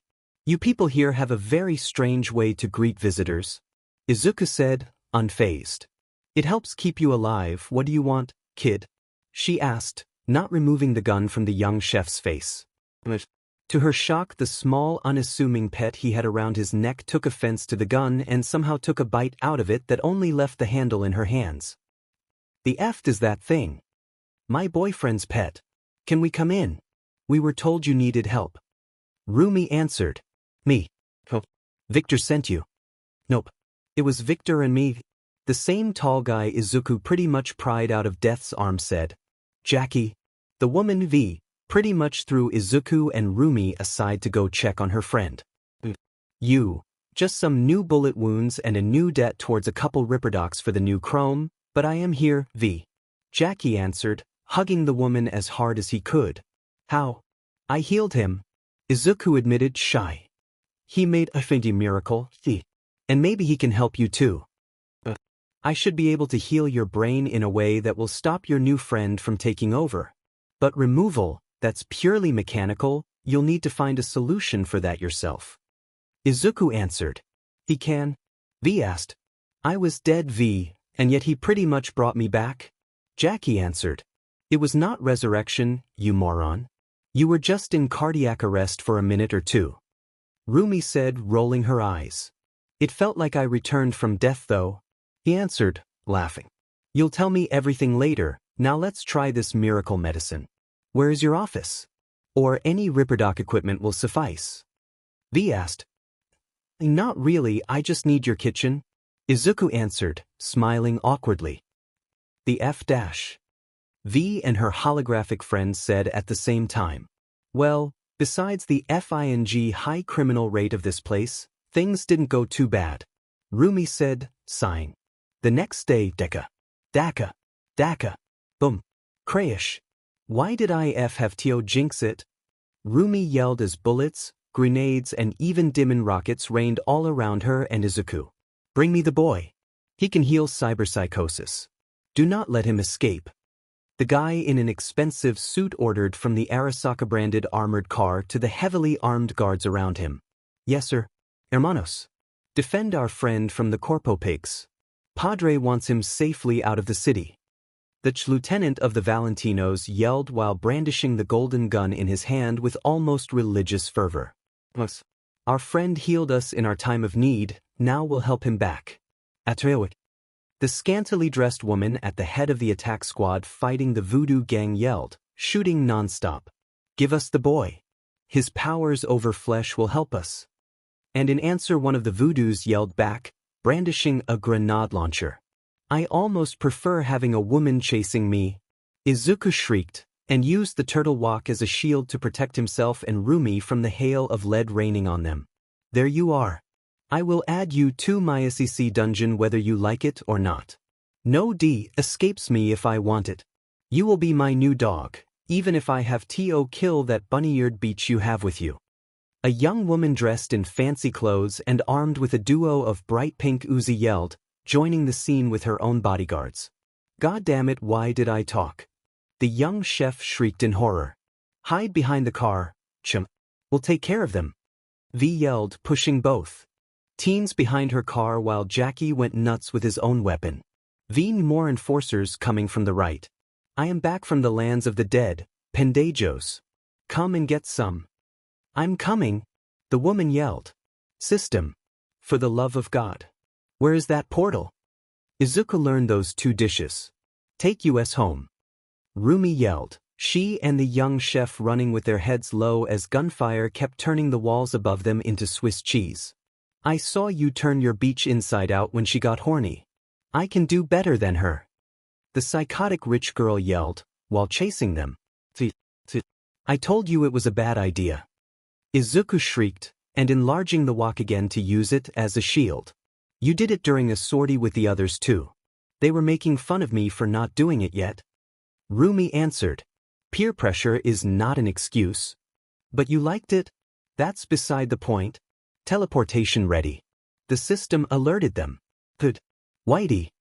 Izuku ordered. Understood. The chubby robot answered, and promptly grabbed the girl and threw her into a dumpster. When she resurfaced from the thing, the group was already gone, leaving behind the biggest gang war in the history of the city, since in that land of crazy people with far too many weapons at their disposal things escalated far too quickly. What is it? What is the issue? The system said while crossing out yet another world from a long list of worlds, each cross reminding the entity of places where Izuku's mission ended in a daring escape from mad women, mad locals, or both, with Night City having just jumped to the top of its top 10 F-ups the poor thing was keeping track of. What is the variable? The system said, and crossing off Night City with enough strength the Sharpie was squished.